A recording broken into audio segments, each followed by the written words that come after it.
gonna split them on the middle! Going on board with John Houillard. Houillard's going to commit. He comes off to the inside. There's Nolan and he's going to spin it. He tried his best. How did he catch it? John Houillard's gone.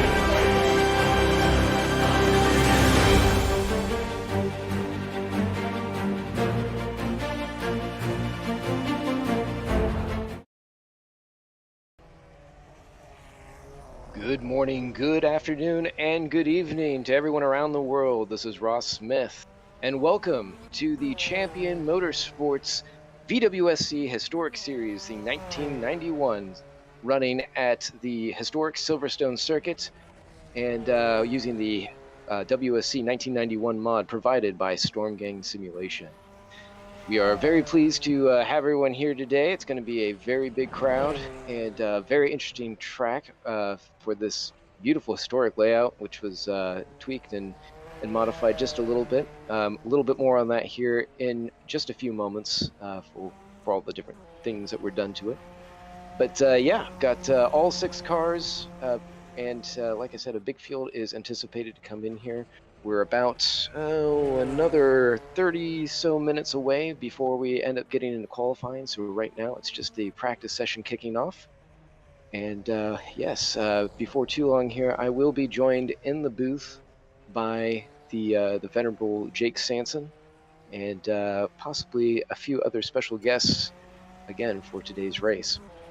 So getting right into it before things start heating up, we'll take a look at what we have on offer. So as you can see, Silverstone, we're using a classic version. Unfortunately, we could not get the 91 ready in time. The only major difference you'll see is that turned down at turn 11 at Abbey, instead of turning into a kink where drivers are completely on the limit rushing through their downed bridge.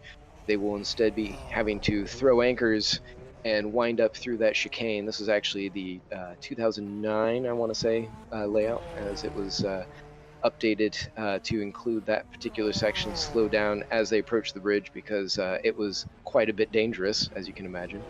And then the section just in sector 3 there, where you have Priori and you have Brooklands and Luffield, that ended up getting a little bit tighter in this version, so it's not quite as sweeping as you might have seen in the 91 part of the track, and just a few other very minor adjustments throughout the circuit. I believe there might have been some repaving at one point, but I'll have to check myself on that. You can see the orange zone there is only for lap 1. And it is defined as you can overtake, but if you are found at fault for an incident, you will be penalized double or at least more severely.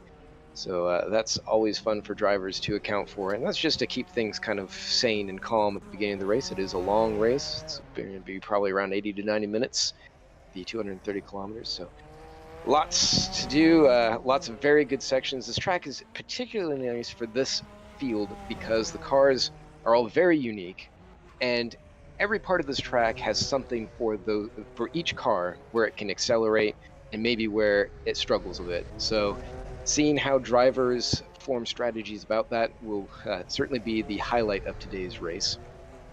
To give a look ahead real quick, right now we've got Silverstone on the docket, and then it is pretty much just going to be the modern series for quite a while. We'll have the 1 hour of Mosport, followed very closely by Monza, and then 1 hour of Road America in August. So it's going to be a very quick chop through there, and then we should be coming back. I can't recall which 91 races after that one, but we are starting to wind down. Just a handful left, about 4 I want to say after this one, but very close in the championship, and lots to be played for. And speaking of, we can run down through that right now. So as you can see, Ahmed Abdallah, who's a bit of a question mark on whether he'll be here today, holds the lead by a very tenuous margin, only 1 point ahead of myself, and only 5 ahead of Ben Borman, who has only really been back as far as he has due to technical complications that he's struggled with, not only in this series, but in the modern version as well. But that said, the team championship is definitely going the way of Nookie Monsters. And they're holding out hope that they can maintain that gap ahead of Daniel Kirby and George Angelidis. Steve Carman in there when Kirby cannot be. We did see that Daniel Kirby was extremely quick during a lot of his races previously, and he should be bringing the fire today. I hear that I'm being joined by co-conspirator Matthew Overton. Thank you for hopping in. Oh, he's out having some issues there.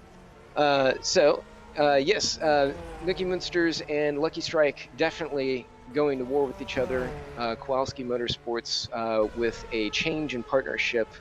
Manuel Stoll is now riding with Timon Suvik, and they're hoping to do some damage and maybe knock some points away from Lucky Strike, if at all possible. So expect there to be some fireworks there as you see some of the rest through the bottom of the field, mostly latecomers at this point. And Eugene Major, who is taking on the H pattern and trying to run Purist. So that will be interesting to see how he works out. Looking over at the pro side of things, it is Jason Whited on top currently, although he has been struggling a little bit with some of his hardware, and he's looking to make a big dent today. On Tuesday night's running at MNRL, he definitely showed pace and was fighting at the front for all it was worth. But a steering wheel issue early on in the run definitely put a hamper on that. So always at the back of his mind as he's going through here. He's definitely leading it with Storm Rider Racing in the Nissan R90 CK. But if Wouter de Bruin and Ludwig Askins, is he actually with the... I'm not sure if he's with Rookie Monsters as well. I'll have to double check the notes on that, but I do know that Wouter is. So obviously very close at the top, both in teams points and in drivers championships. And you go down through the field, it's still very tight, even within the top 10. And you have a bit of a gap there probably outside the top 5 with Brian Hall, John Uyon obviously intermittently running the series due to personal conflicts, and Jacques Vermeulen looking to take advantage there. He should be in today, as is Tom Lane, who has claimed he's trying to go for a one-stop race. We'll see how that works out for him. But, yeah, it should be good to see how they actually make that work. With the AM side, just wrapping up, we have Eric Moynet, who is starting to kind of crush it.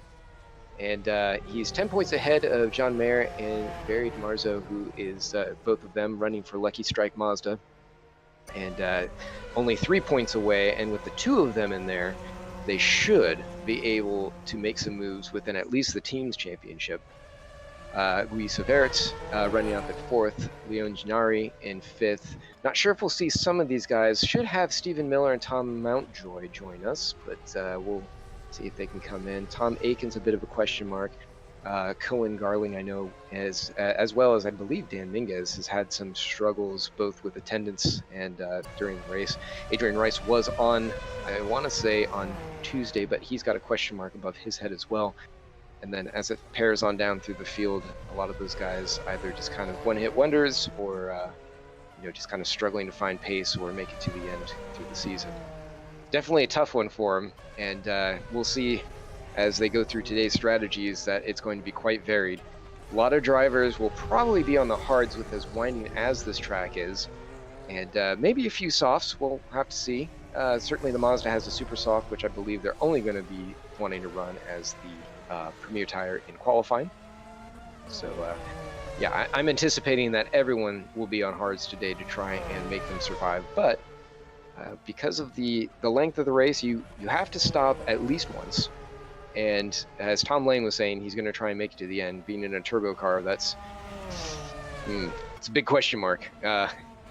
But you do have some options. There will be a lot of interesting strategy played out as drivers try and avoid issues on pit road, maybe try and maneuver themselves for track position. Obviously, there are lots of places to pass, but it doesn't mean that it's easy. And as everyone plays the strengths of their cars against each other, it's going to be wild. So as we kind of get ready for the race here, we'll just kind of swing back over and check out what is happening on track at the moment. We'll give you kind of a feed on here about The relay is riding on board. Well, showing here is Abigail Mayday, new to the series. Don't have much information on Abigail at the moment, but their team did just get involved, and I don't recall who the teammate is there, but I do know that I believe it's Mayday Motorsports is the team. I'll have to get some updated notes on that, if at all possible. So that's kind of the rundown for today. We've got another 30 minutes-ish before we kick over into qualifying. I think that I will be stepping off here and getting ready myself, and you should have Jake Sanson and, as I said, perhaps a guest or two coming in to lend a hand on comms. For right now, I am going to head off, and you'll be in the capable hands of Matthew Overton, who should be able to be running cameras and keeping an eye on things just before we go into qualifying, and have a wonderful race day. It's looking good. Weather's great. It's going to be warm, 28 degrees right now, but cooling off. Track's revving in. No chance of rain, at least that's what it looks like. Kind of rare for, Britain, but it is summertime, so we'll take summer as summer comes along. That's right. That's right. All right, Matthew. Well, enjoy while I'm headed off. I hope it keeps things interesting for you, and good luck. I want to be boring. I want the race to be exciting. Yeah, that's correct. All right. I'll take over the controls, and I'll be back with everybody in a couple minutes. Thank you, Matthew. Everyone have a great race, and we'll catch you soon.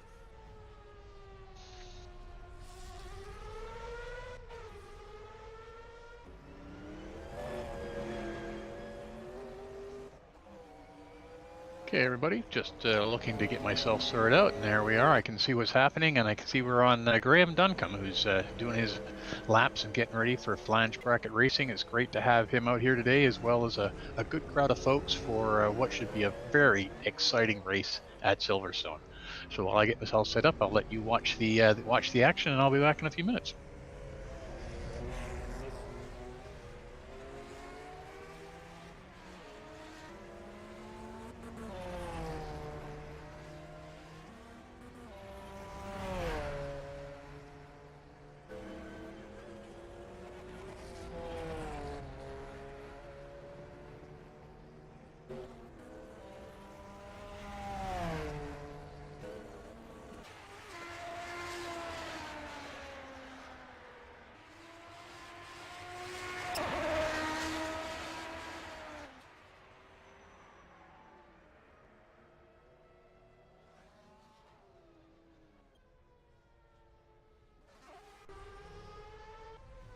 And just as a quick update, Ross, before he head off to do a bit of driving himself, mentioned one of the new drivers that hears the series, Abigail Mayday.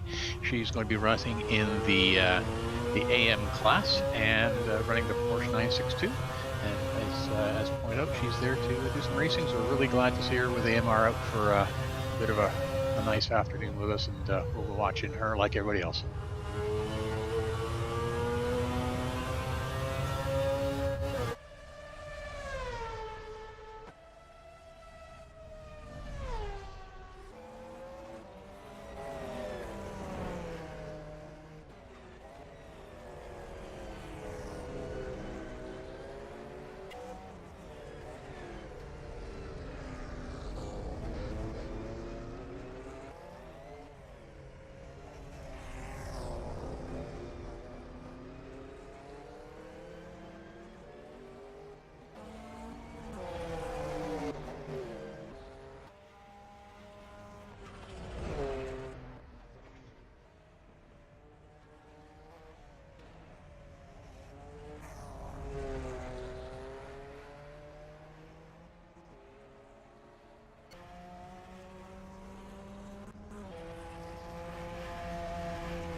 Well, good afternoon, everyone, and welcome to the VWSC Historic 1991 Group C race at Silverstone for 1 hour of great racing action, and I'm really pleased to be here today. And Chris, I'm glad you've just joined me. Welcome. Hello, Matthew, and good evening. Yes, that's right. You've got a bit of time zone going on here. It's a lovely afternoon in the UK. It's morning, just past the morning hour for myself in Canada. And what's the time zone for you? It is currently now 9:21. Oh well, there we are. So we're covering the globe pretty well.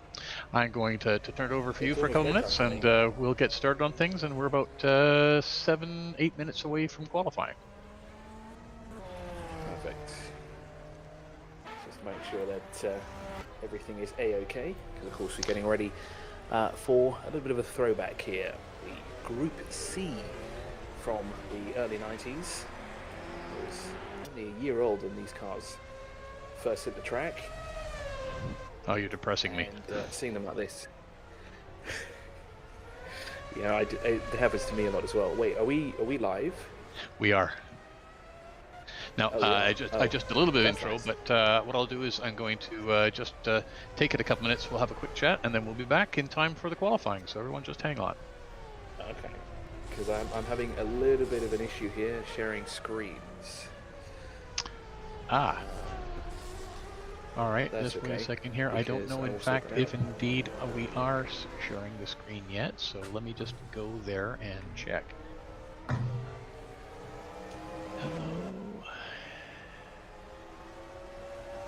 There we are. Okay. And I don't know if I am yet. No, I don't think we are. So what we'll do is we'll see if I can get that in for you. Screen. And I think you want probably the full screen projector, I think would do it. And so I've got a 1080 and 30 frames per second. That'll be good for you? That should be fine. Tell me if you can now see it.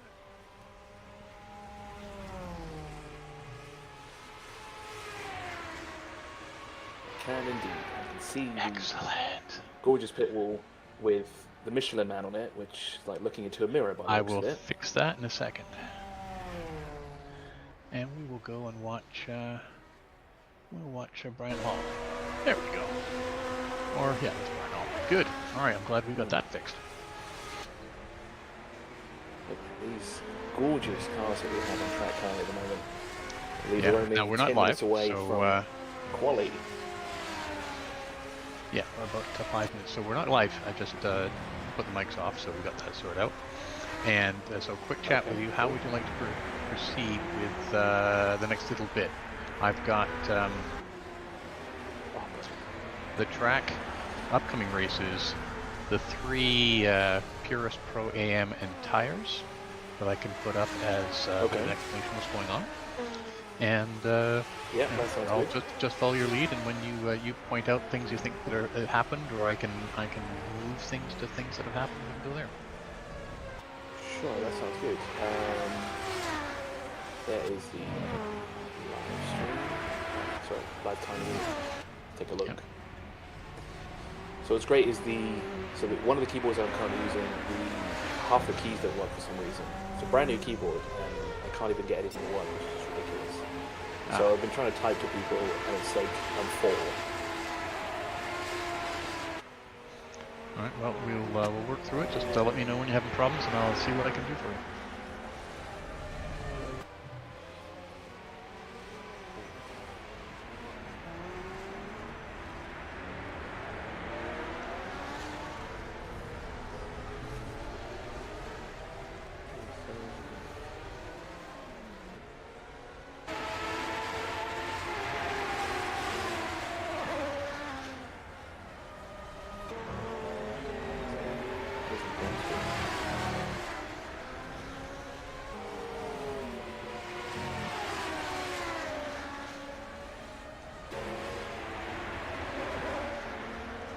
we've got a new driver with us today, Abigail Mayday. Abigail Okay. Mayday is driving us, so she's new to the series. I think everyone else, Peter Meyer, George Angelides, Ed Moyne, Barry Marzo, Jason Whitehead, John Marr, Ludwig has been with us before. Ludwig, Abigail, Stephen Miller's raced. Neil Bullion, I think, is new. Jason Philip Henrique is a member before. Magnus Dahlgren, Brian Hall, Ben Borman, Ross Smith, Tom Lane. Phil Stocks is a new racer, and he is actually spends most of his time stock car racing. Helps run a stock car league, and obviously is out to do some racing with us today, which is really nice. Tom Montjoy is a regular CMS driver as well.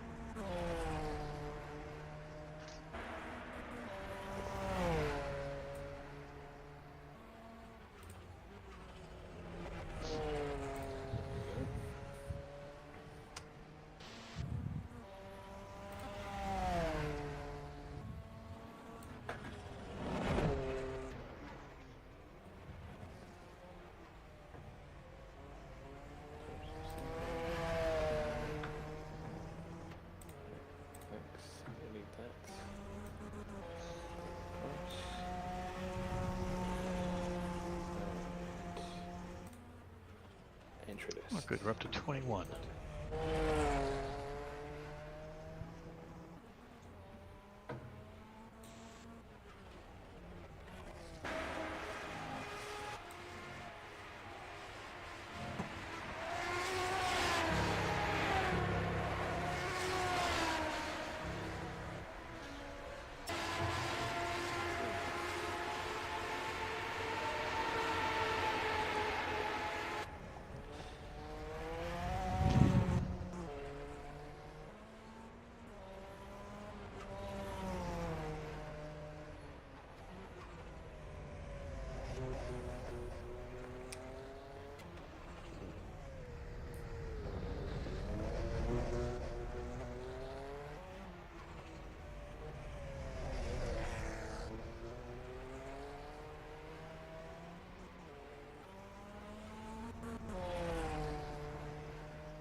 So I think we're about ready to go to qualifying. How are you doing? Yeah, I've got pretty much everything sorted out at the moment. Okay, so if you're all set, we'll go live. Or back to live, I guess. Out of sake.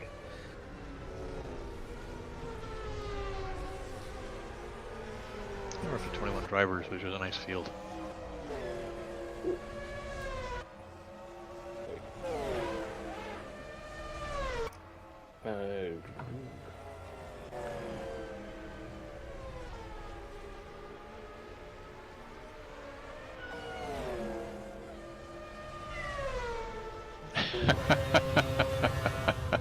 You have company.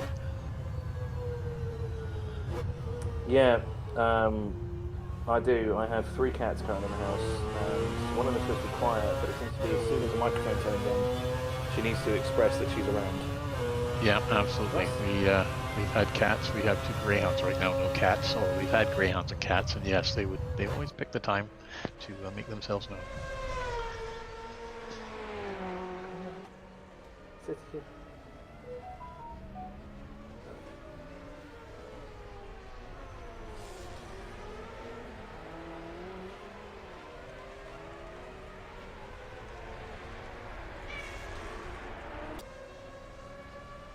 Was?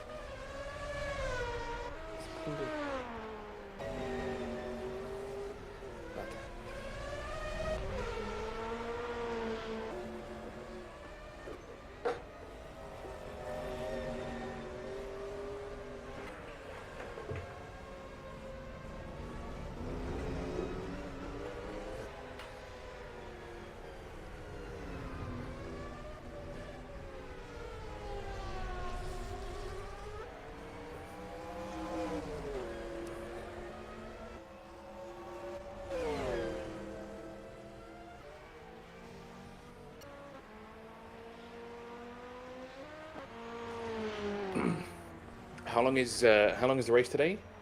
It is 44 laps, 45 laps, but an hour's time. Okay. Okay. Not too long. Yeah. I'm pretty sure it's 44, if I remember correctly, 44 laps.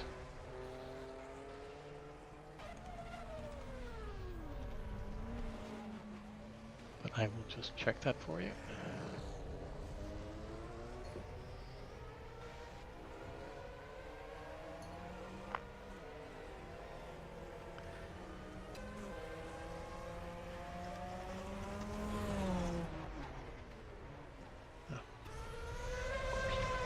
There.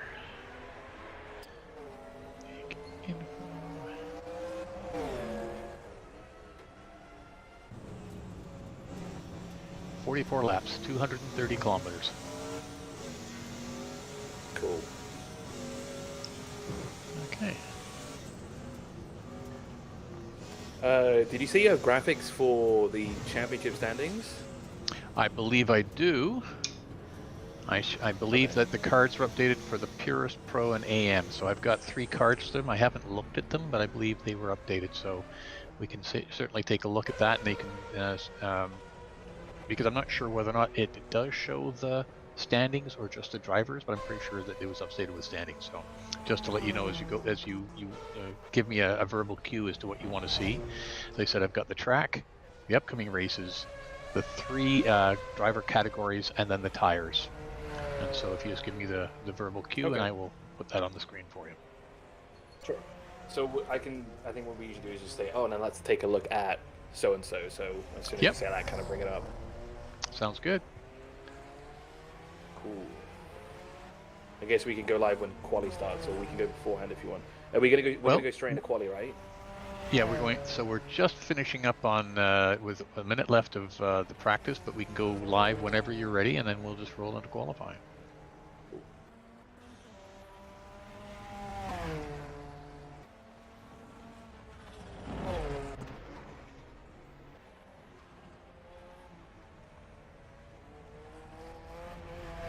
And I think you've got live razors up,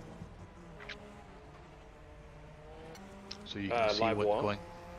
You've got live racers running, so you can see what's going on the race as well as what's being broadcast.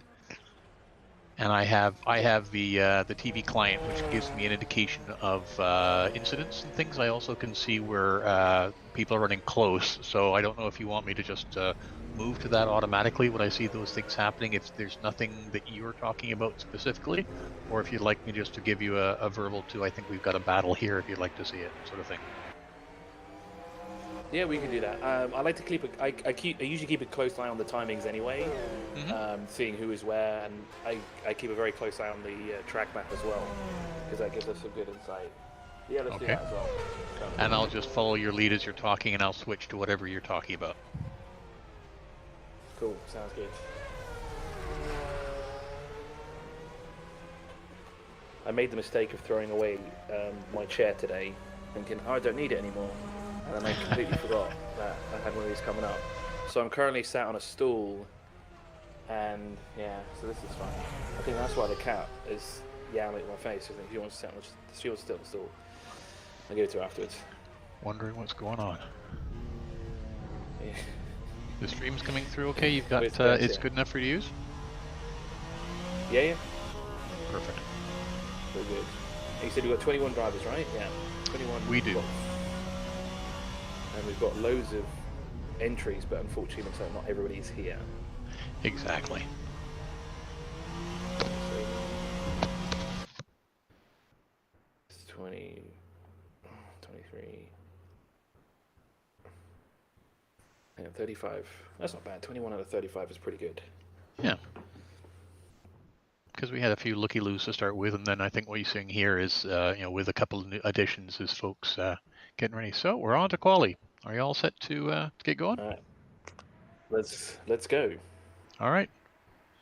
And we're now live today with the CMS race at Silverstone. Chris, over to you.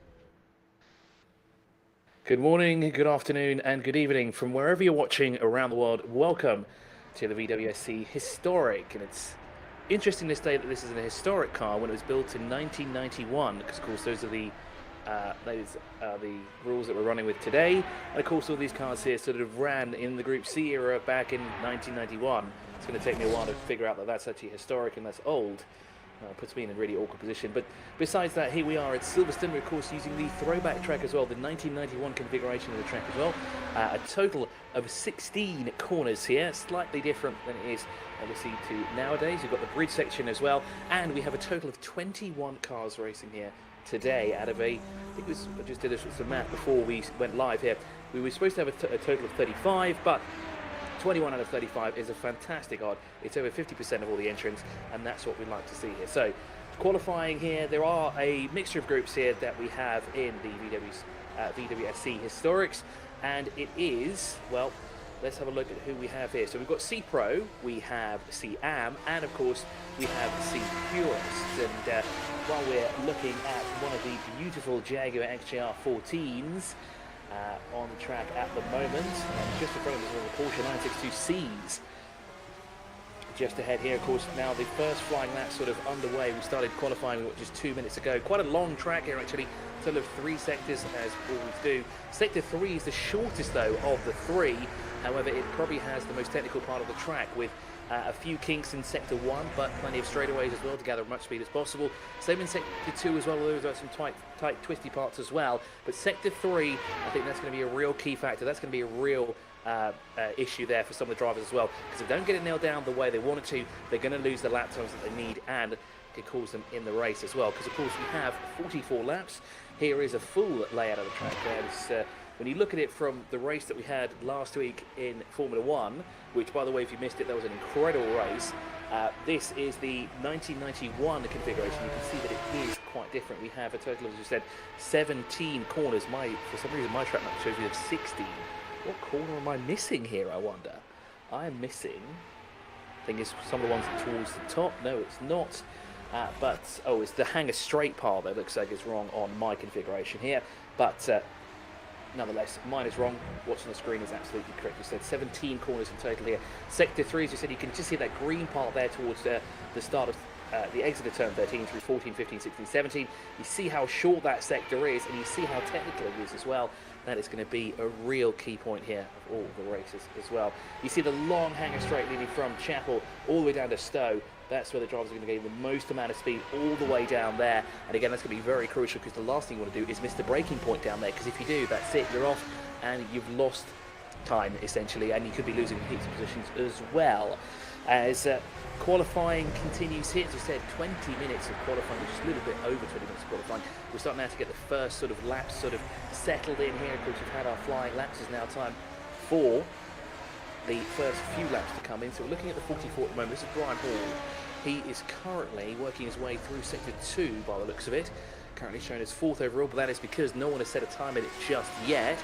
As we wait for Ross Smith, goes quickest of all so far. He's the first man to put a lap in, but Tom Lane isn't across the line. Interesting to see actually Tom Lane in a different car. Used to seeing him behind the wheel of a Mustang, but now this weekend here he is behind the wheel of a Porsche 962, and he's topped the sheet pretty much immediate from the get-go.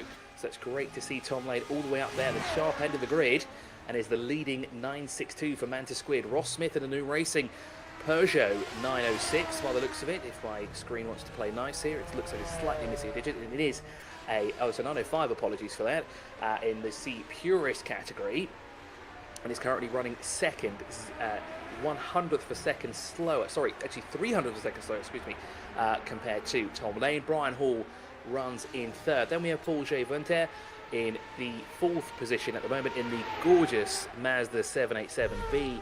What a phenomenal car that was as well. If you've never heard of this car before, it is the only Wankel engine, W-E-N-K-E-L, yes, that's how you spell it, Wankel engine to ever win Le Mans. And then I'm pretty sure after 1 year of racing it got outlawed because it was just so ridiculous. But the noise that it emanates was absolutely phenomenal, and it's great to see these cars racing virtually here around Silverstone. So of course, yes, Paul J. Venter is currently behind the wheel of that. There's another one tucked in behind him as well. Niall Boulian is in a 787B as well, and he is only, well, he's now docked down into 6th position because Magnus Dahlgren in the ME Racing Jaguar has now gone 4th fastest, and is 0.2 of a second from Brian Hall. John Mayer in the what looks to be the leading Lucky Strike Mazda 787B is in 7th currently at the moment, 0.2 of a second back behind Niall Boulian, and Barry Demirazio, who looks to be also in a Lucky Strike Mazda, the Mazda 787B as well, is only 0.2 of a second back behind the sister car at the moment, as Paul Chiaventa has gone across the line as well. No improvement that time round, but does go green through all 3 sectors and a personal best through the 3rd sector as well. But Ross Smith looks to be on a flyer as well here, because in the Noon Racing Peugeot 905, he's just gone purple through that 1st sector. Now, where is Ross Smith on our map? Well, he's flying his way through sector 2 at the moment. He's coming up to back marker traffic here. I say that because Marcus Dahlgren seems to be going slightly slower than he should be doing. So I think he's had to bail out of this lap, and he's got to try again when he comes across the line next time round, because he's going significantly slower in the Peugeot compared to... Sorry, he's not the Peugeot, he's the Jag, isn't it? It's the Peugeot that's going quicker through there of Ross Smith. But that Jaguar seems to have bailed out of this lap. And again, sector 3 there, as Ross Smith enters it, is gone quickest again. So this looks like we might have a new pole lap here from Ross Smith as he comes through the final corner across the line. The start-finish line positioned in a very strange place. It's much closer than he thought it would be.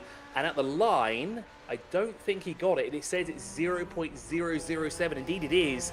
7/1000ths of a second is the gap between Tom Lane and Ross Smith at the moment. That is the battle for pole position. Now, is there anybody else that's on a flyer at the moment? No, I'm not seeing any more purple sector times here at the moment. There are some personal bests going around though, by the looks of it.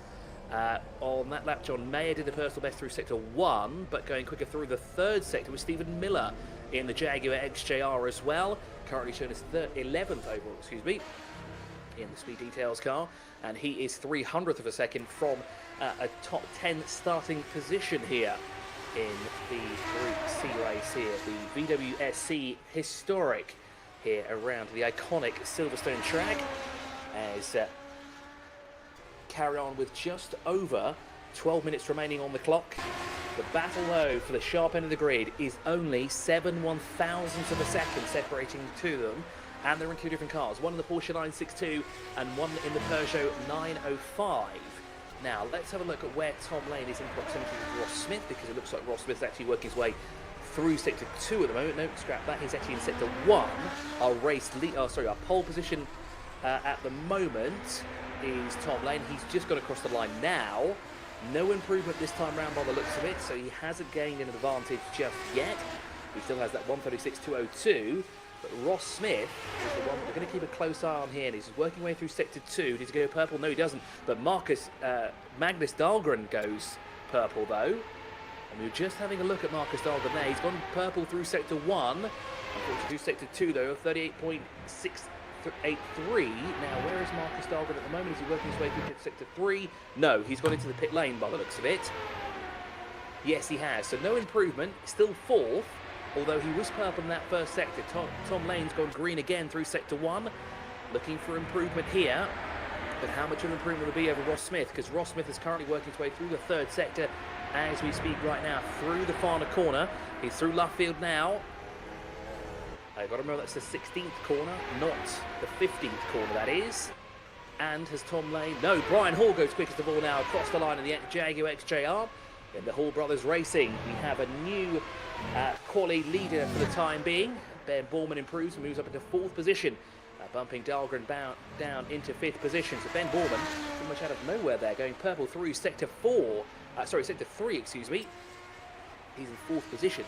So apologies there for the confusion. But Ben Borman shoots his way up the order in the Peugeot 905. So that's 2 of the Dow on row number 2 for the time being, as Ross Smith is in the second, but he's in the leading Peugeot. But Brian Hall there, that was a mighty quick lap as well, because he's shown as 1/10 of a second faster in the Jaguar XJR. Now, the quickest of the Jaguars previously was Magnus Dahlgren, who was 4th, and then pretty much out of nowhere, Brian Hall jumped a heap of positions. And as we see, Ludwig Askenis in the Sauber Mercedes C11, the first appearance there of the Mercedes as well in the top 6. course, new here this weekend as well in the VWSC. Historic. Putting the Mercedes stamp here as well. Currently lining up on the third row of the grid here. Jason Whitehead, who last time out here had some issues, although that was in the VWSC GT and hypercar categories. It's a real shame actually to see Jason Whitehead go out so late in the race as well. He's going for a podium finish position, possibly even a win as well, and he's just gone 6th fastest as well in the Nissan. Now it's not an R390, is it? No, it's not. It's the R90CK, and he of course is in C Pro. And Ben Borman now goes quickest of all in the Peugeot 905. He went quick through sector 1, didn't quite catch that, and Tom Lane almost always as well momentarily went 2nd fastest. Now what's happened to Brian Hall?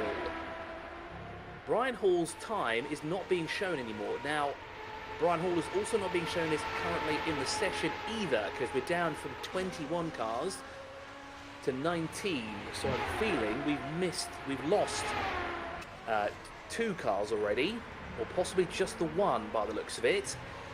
And that's very unfortunate for Brian Hall. And I know racing virtually is probably a lot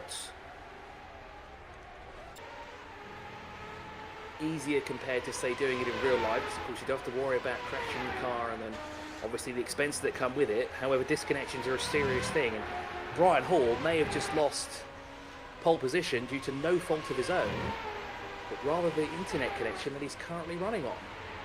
And I think I've just spotted that Jake Sanson has arrived in the booth and will be joining us momentarily. And I see he's also having a little bit of issues. Brian Hall looks to be making his way back out on track, and now he's being shown as 3rd fastest, so he's back in the session, which is great news. We're also back up to 21 cars as well. Abigail Mayday, who's new here this weekend as well, not put a lap time in just yet. Brian Hall, though, is back and is now 3rd fastest overall. So unfortunately, during that downtime, made that 4th fastest overall now, because Ross Smith has just gone into 3rd at the moment in the new racing Peugeot 905. It goes green through all 3 sectors, but Ben Warman, though, with 6/10 of a second. Where did he find these 6/10 of a second here with less than 8 minutes to go on the clock? Ben Borman here on a mission and looking to show what he's made of here this weekend. And he's sitting comfortably ahead of Tom Lane, and I think that's the largest gap we've had so far for pole position. As Brian Hall had it about 1/10 of a second. And then Ben Borman has just shot his way up the order as well. 6/10 of a second is a mighty big gap here. So let's have a look at who is in the top 10 for the time being. So Ben Borman leads the field at the moment, 6/10 of a second ahead of Tom Lane. Ross Smith is 2/10 of a second back from Lane and is 6/10 of a second off of the current pole sitter's time. Brian Hall, 4th fastest at the moment. Magnus Dahlgren in 5th at the moment, 1.2 seconds adrift from Ben Borman. Jason Whitehead is 6th with Luton Askinis in 7th. Paul Gineventa is 8th with Bouillon in 9th. And John Mayer at the moment rounding out the top 10. It's great to see that we have 3 Mazdas in the top 10 as well. But it looks to be the Peugeot 905 might be the car to beat. Tom Lane just had like another quick lap there, but unfortunately not quick enough by the looks of it. As the timing screen momentarily showed there was a brief cut down in the time there, as Magnus Dahlgren now goes 3rd fastest. So slots his Jaguar XJR in between Tom Lane and Ross Smith to sit on the 2nd row of the grid here in the VWSC Classics. With these gorgeous Group C cars. Here we are looking at Tom Lane at the moment for the Manta squad in the Porsche 962C. He's currently 4/10 of a second off of the leader's time, although on my screen it's showing that 6/10 of a second. I'm inclined to believe that it is actually 4/10 of a second between the two of them, because that's what that momentary lapse was before as well. And now it's corrected itself, but it's uncorrected itself. So this is also not having a great time. But it definitely is 4/10 of a second separating our top 2 at the moment. But can Tom Lane find some extra time now in the next 5.5 minutes? Because Ben Borman has decided to put his car into the garages here. As here we're looking at George Angelidis, currently 9th overall in quali at the moment. That's good enough for the 5th row of the grid. And that's actually an improvement as well, because he was behind Bouillon not too long ago, and John Mayer. Looks like John Mayer's actually dropped down into 11th position at the moment. It's George Anthony now moves up into the garage. I was going to say he moved up into 9th, but he already did that, didn't he?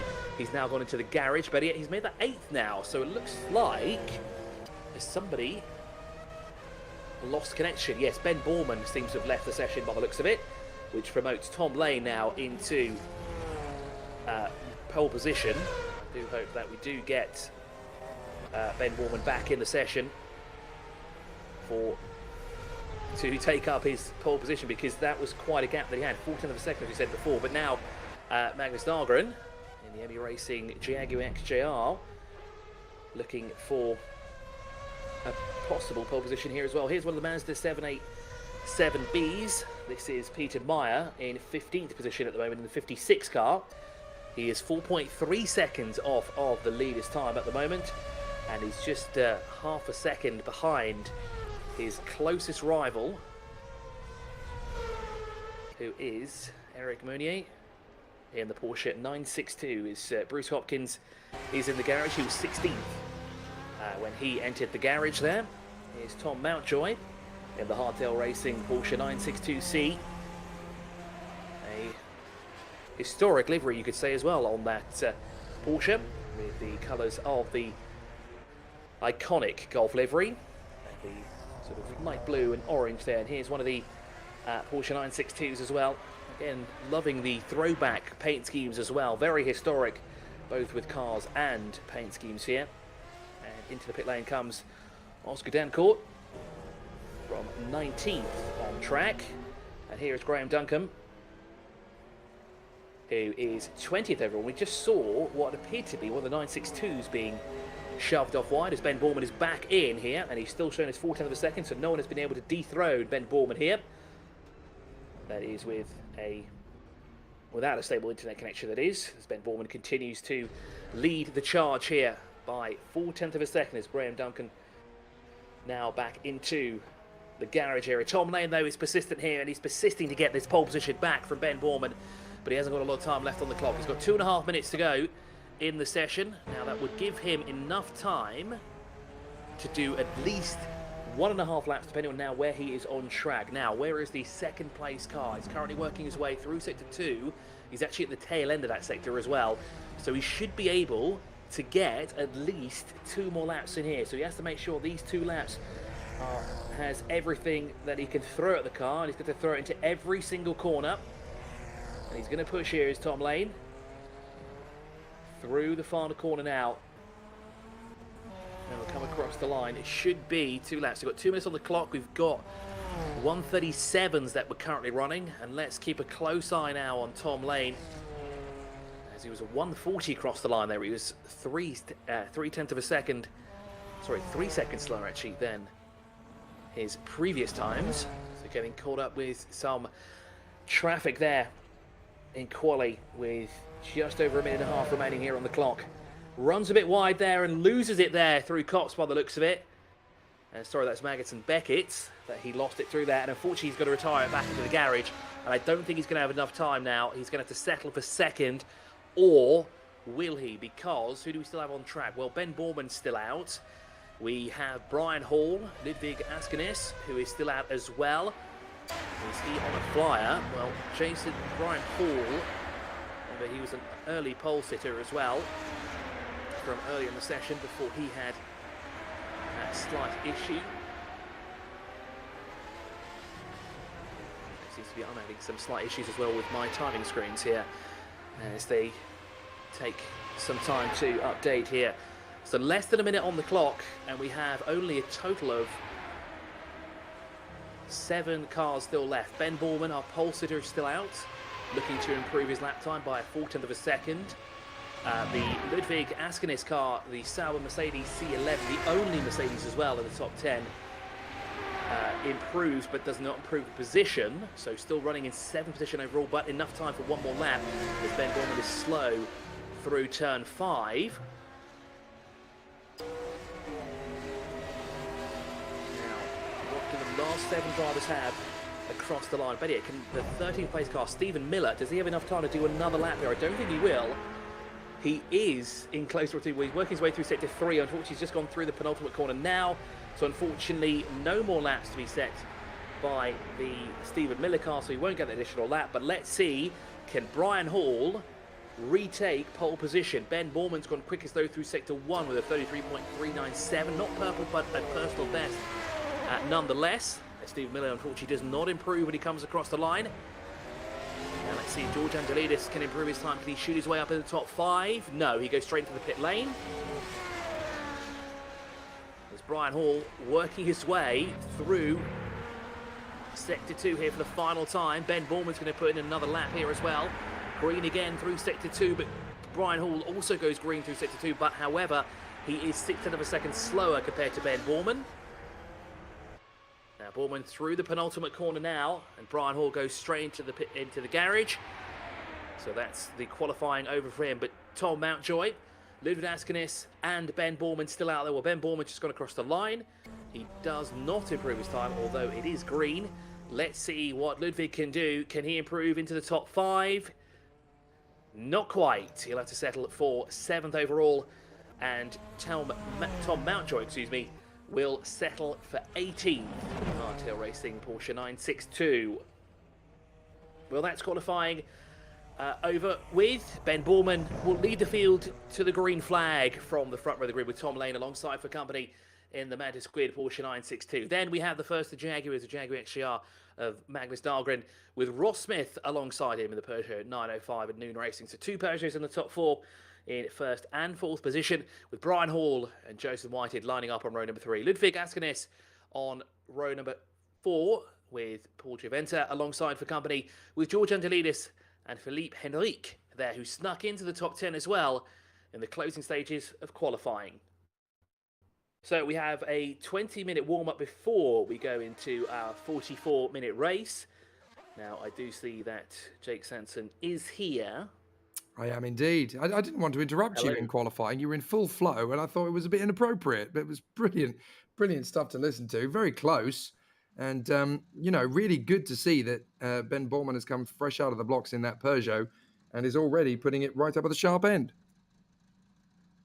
Yeah, it certainly was, and unfortunately it looked to be that he had some slight connectivity issues there, so momentarily sort of fell off the pace, and Tom Lane had pole position, but then Ben Borman obviously got that sorted out and he shot his way back up the order and pretty much went unrivaled in the last 10 minutes of the session. No one could beat his lap time at all. It was a 1:34.541 across the line, and he was, actually no, that is not the best lap, because it's showing that Dan Kirby's not with us here this weekend, isn't he? No, he's not, because it was...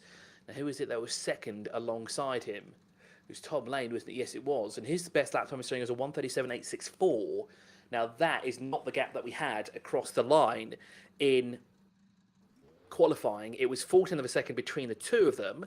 As we're about to get started here with warm-up, Jason Whitehead looks to be going the wrong direction in the pit lane. Tom Mountjoy appears to have gone out into sector 1, although he's gone straight back into the garage by the looks of it. And it seems to be everyone's leaving warm-up till, well, it doesn't look like anyone really wants to do some warm-up at the moment. I think they've all got heated up during qualifying because it was rather intense, and it was certainly a scrap to take that pole position. But it was Ben Borman who ruled supreme. So, Chris, it'll be the race administrator providing the driver's brief to the racers as they get ready for the final warm up. They'll do a pit box check, and then they'll be off to racing. Of course, yes. Thanks for the reminder, Matthew. I'd forgotten that as well. To be fair, No problem. Matthew Overton, the guru with all the secrets. But yes, obviously, this is usually the brief driver's briefing moment before the competitors actually go out on the circuit, if they are going to use that time efficiently. We're going to have a really exciting battle. Jake Sanson and Chris Milborn, along with Matthew Overton, here for the Virtual World Sports Car Historic Championship, the 1991 series, and the 230 kilometers of Silverstone. And of course, with it being 1991, we're obviously using the old configuration of Silverstone. And I have to say, Chris, I've always been a massive, massive advocate of the old circuit. Don't get me wrong, having worked at and been to several times the Silverstone with its new wing complex, this former circuit with the corners Bridge and Priory that we just don't have in Formula One anymore, this is such a fabulous layout of the Grand Prix circuit at Silverstone. It certainly is as well. It's interesting to see the sheer size of it as well back then as well, because we obviously run on a much shorter version of it nowadays. And the thing that always gets me though is the positioning of the start-finish line, because it sits a lot further back than it should do when races start. So that always threw me off here. But another one that always gets me out as well here is Sector 3. It's so short in comparison to Sector 1 and Sector 2, and it can really make or break a lap here. And I know I discussed this before, but Sector 3, it's so technical compared to the rest of the track, and it's a lot slower in comparison as well. So you have to make sure that you get things right there through that third sector here at Silverstone. The 1991 configuration, but it's great to see Group C cars out again as well. It's a long time coming, and it's fantastic to see them on track as well, because it was a real throwback to what Group C used to be. Yes, we have the Le Mans style cars and the hypercars and everything like this, and they do look fantastic, but there's nothing quite like a Group C car. Those Peugeots, the Jags, the Nissans, the Sauber Mercedes, and even the Mazda as well. It's amazing to think that Mazda was at the top of the game back in the early 90s with the 787B, and what a phenomenal piece of kit it was as well. Yeah, these cars really were kind of pushing the boundaries of what the Sports Car World Championship should have and could have been.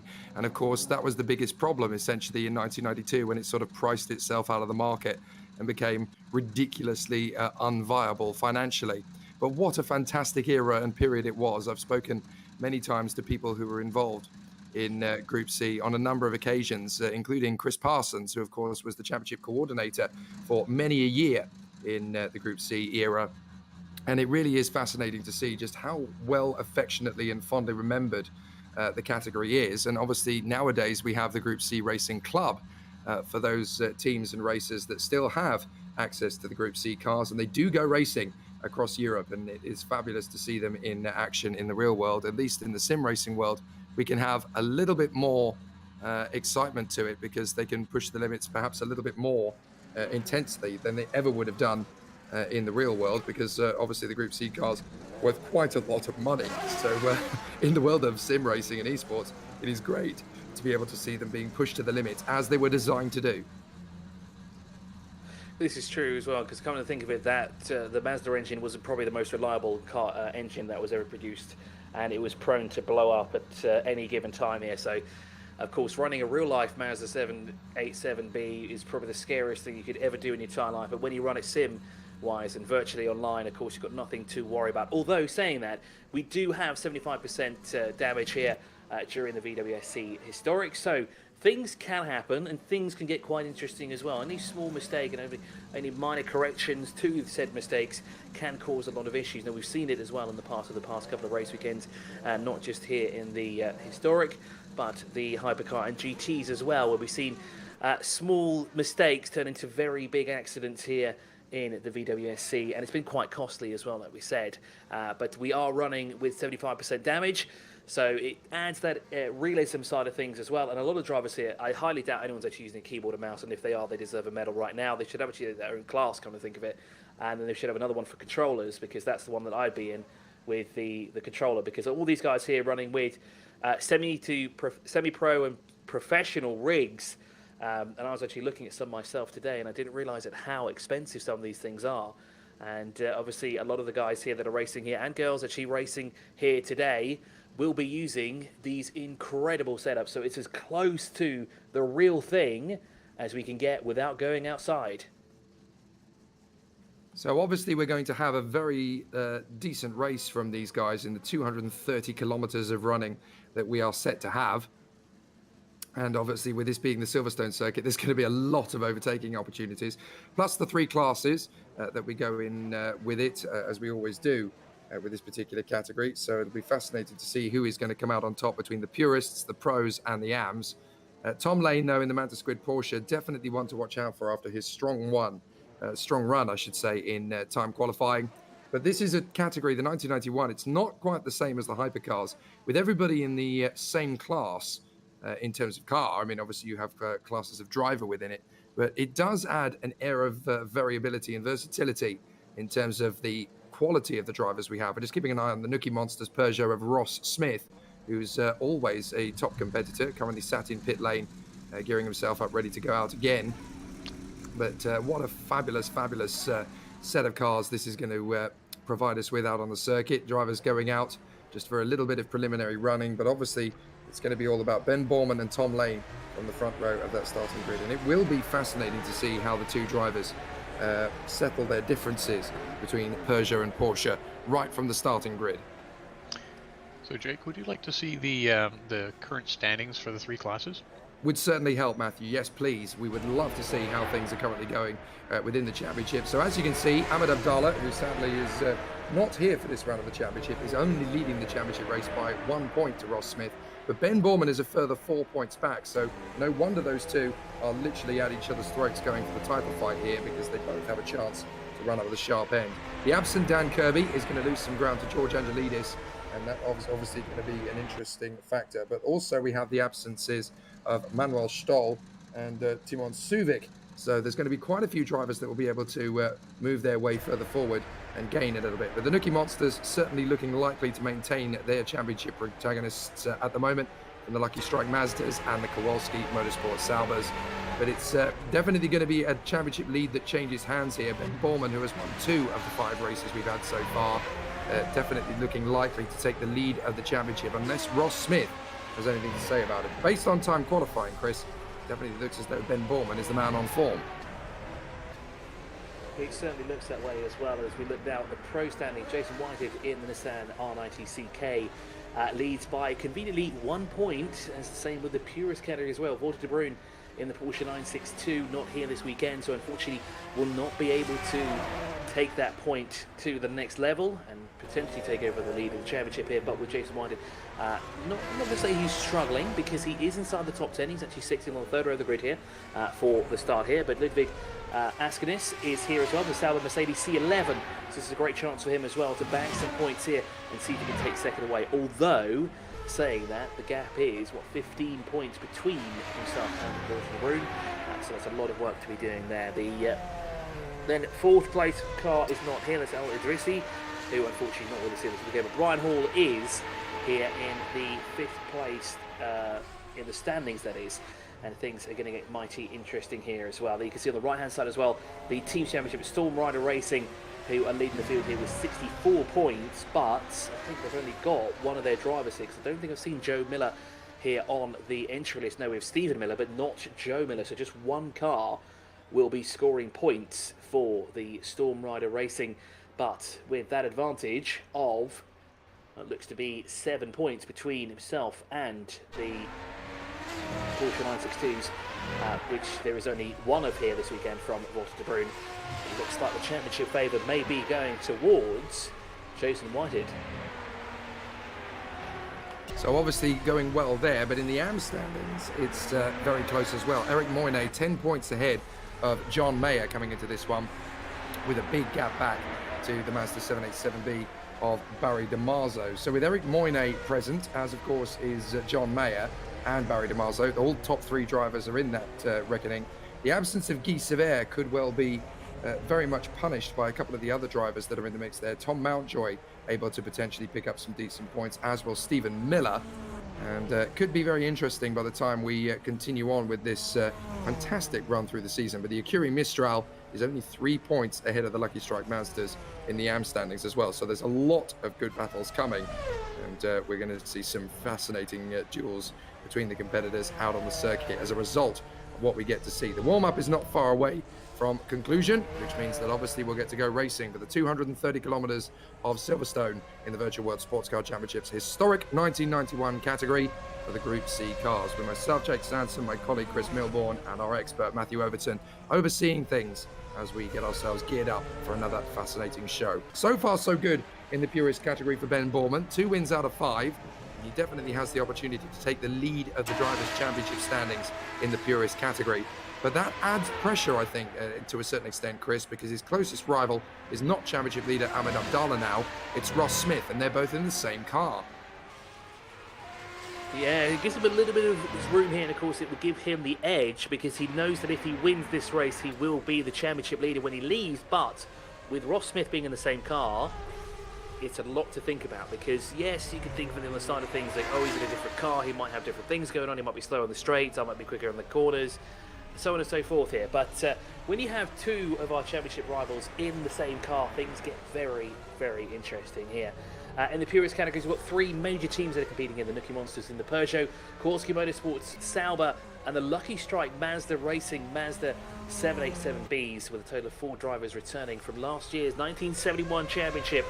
Of course, the Nuki Monsters have had both those drivers coming back from last year's historic season. Now, going back to Ahmed Abdullah, he's a strong independent entry, but unfortunately not here this weekend. Now, last time we saw him out was a couple of weeks ago, I think actually a month ago, when we did the Hypercar GT race down at the Circuit de la Sarthe at Le Mans. Unfortunately, he was very strong during the GT race, was leading by quite a significant margin, but unfortunately decided to do the race with a VR headset, and unfortunately, when you're racing VR for that long, certain things happen, and unfortunately it did happen to him after a fantastic running from Ahmed Abdullah, and unfortunately not here this weekend. Abigail Mayday is here, and she's the first female to take the green flag in any VWSC sanctioned event, which is incredible to see here. I didn't see what she put in qualifying. I don't think she actually got a flying lap in anyway towards the end. Didn't quite catch what lap she did. But not here in the warm-up session, so maybe some slight teething issues there for Abigail Mayday. But great to see the championship expanding and new drivers coming in, because we saw that we had a whole list of cars in with points. Okay, a few of them may not have had points just yet, but they're edging closer. We've had over 20 entries already, and today we have 21, and some of the drivers that we have here this weekend haven't even scored any points yet, so we're going to have an even bigger tally by the end of this race here. 44 laps here, 230 kilometres of Silverstone here at the VWSC Historic. 5 minutes away from starting here, as we're underway with warm-up. In the Pro category, we have 5 major teams competing. We've got Gasoline, Aftershave Brothers, and the Nissan. Storm Rider Racing, who of course are the championship leaders in the team category in Pro. Rookie Monsters in the Porsche, and the Hall Brothers Racing Jaguar, with all teams having returned the drivers in the fray as well here for this one, this race here this weekend. Jason Whitehead for Storm Rider Racing is the winningest driver in CMS, however, for some reason has not been able to clinch a driver's championship at all. It seems rather weird that if you have the most amount of wins in a series, but yet you can't quite clinch the title. It seems to be he's always a bridesmaid and never the bride, Jake. Yeah, consistency is such a big deal when it comes to these competitions, especially when you're going from circuit to circuit and you've got so many different variables. It's not easy to maintain the same level all the way through the year, as we keep an eye on Abigail Mayday in the number 2 Porsche with the Taysan colour scheme. Always nice to, as we mentioned already, to welcome the new faces to the championship, and there's a lot of drivers getting involved over the course of a season in the Virtual World Sports Car Championships, part of R Factor 2's fantastic motorsport calendar. But a massive thanks to Champion Motorsports and of course Storm Gang Simulations for putting it all together. Tom Lane in the Manta Squid Porsche, just getting himself geared up and ready to go. But you're absolutely right, in terms of consistency, that is what makes or breaks these championships. You have so many factors, as competitors are trying obviously every time they come out to the circuit to put on a good display, and it's not easy when you have such a highly competitive bunch of drivers that want to get that little bit extra. This has been a bit of a difficult example of the insanely close competitive nature, because we have quite a depreciation of competitors this time. Normally we have quite a few more competitors than we usually do in Virtual World Sports Car Championships. So this just happens to be one of those obscure weekends when there's quite a few absences, because of course, as always, life comes first. But great to see the skill and the quality of the drivers ready to come. The drivers are now being placed on the starting grid for the first of 44 racing laps, of course, as it'll be 44 racing laps, but obviously the first lap will be the formation lap. So to complete the entirety of the 45 laps, it's going to be fascinating, with Ben Borman on the pole position and his closest rival in the championship fight as a result of this weekend, Ross Smith. They're in 4th position. This could be fascinating. Single file start, obviously, off the yellow flag period. But what brilliant racing and overtaking we're set to have, with a lot of overtaking opportunities, a lot of space to play with, and Group C cars that know absolutely no limits when it comes to pushing the rev limiter. think this is one of these races I'm going to have to turn up the volume here just to have the engine noises screeching in my ear. Now, there appears to be some empty gaps everywhere. Well, there was one particularly in 5th position overall, and that should have been where Jason Whitehead should have started, but I think that's going to be reset now as we're looking at the grid, the garages here. So we've got a little bit of time here. Then we noticed something interesting in the AM category here. It is, of course, the busiest and the most competitive class of all. We have the same thing in GT AM as well, in the VWSC. And we have at the moment a little bit of, so we say, country rivalry here with the United States versus South Africa.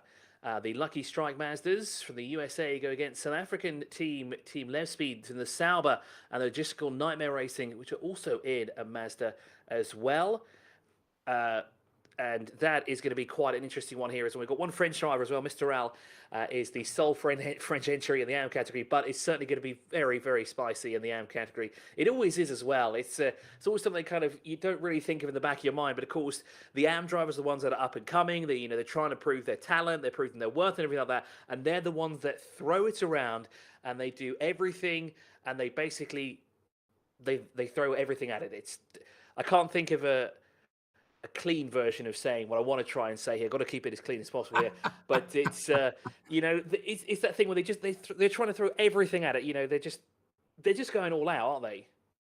I knew where you were going with that. I think for the safety of, in the interest of decorum, it's probably best that we put a limiter on it. But yeah, absolutely, I completely agree with you.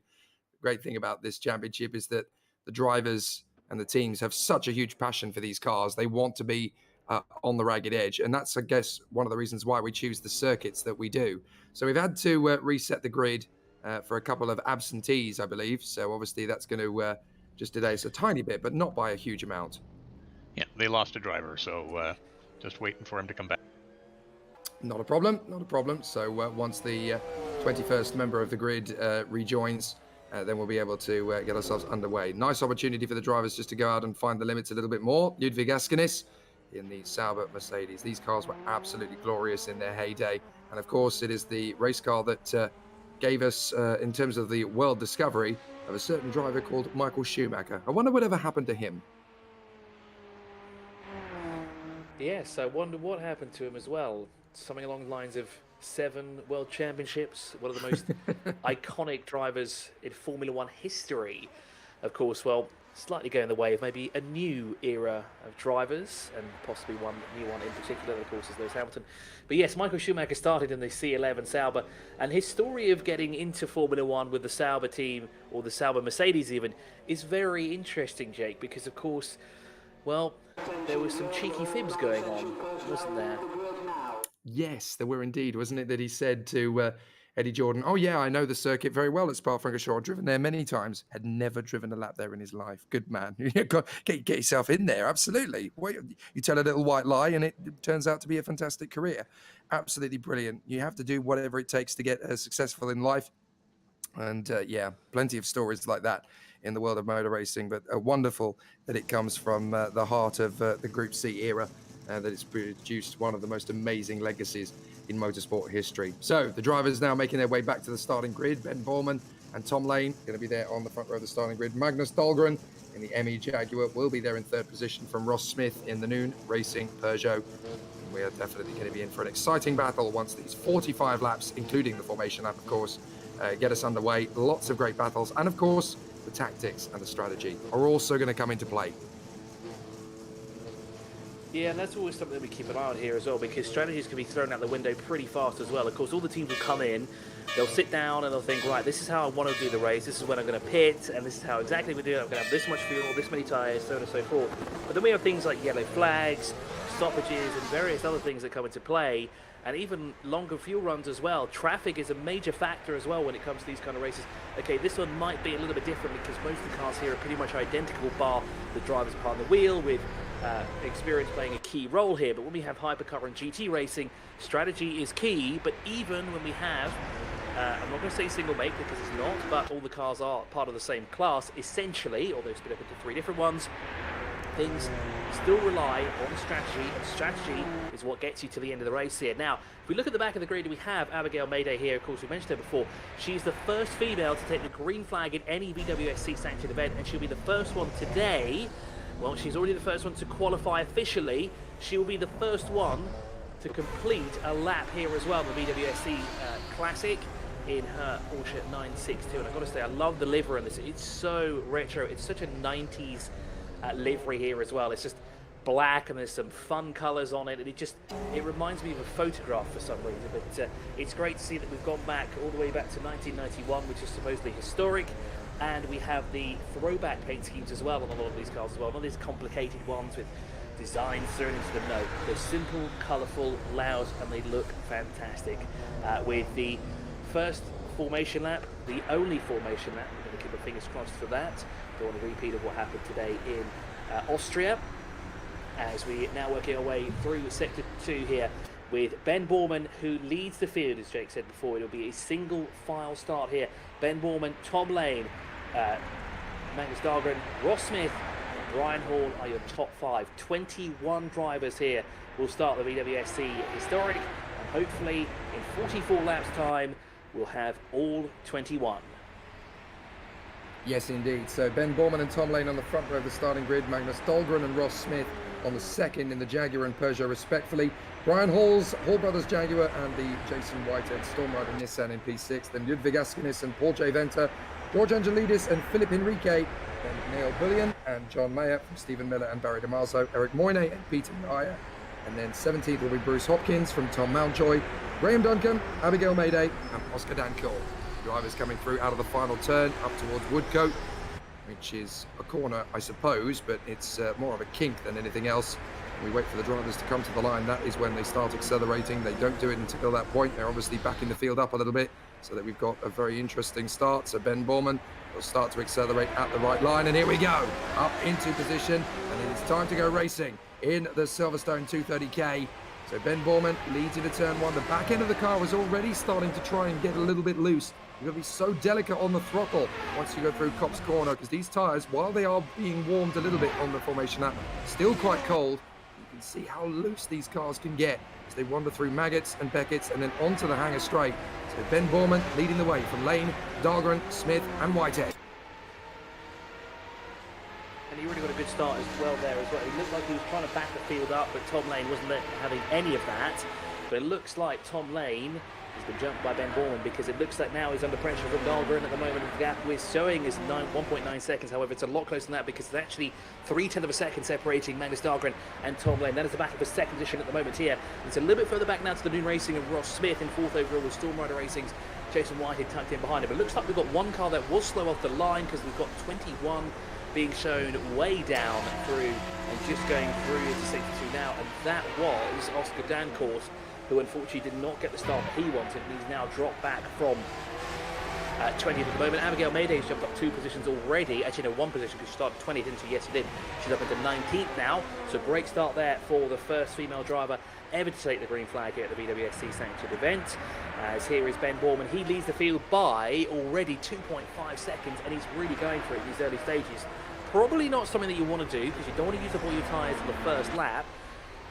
A race cannot be won on the first lap. It can be won on the final lap, but definitely not the first lap, that's for sure. There's Jason Whitehead currently running in 5th position here at the moment. Now he is, how far is he back from Ross Smith? He's 4th in the second, separating these two as they're across the line to complete the first lap. He's going to look from the inside. No, he's not. He's going to think better of it.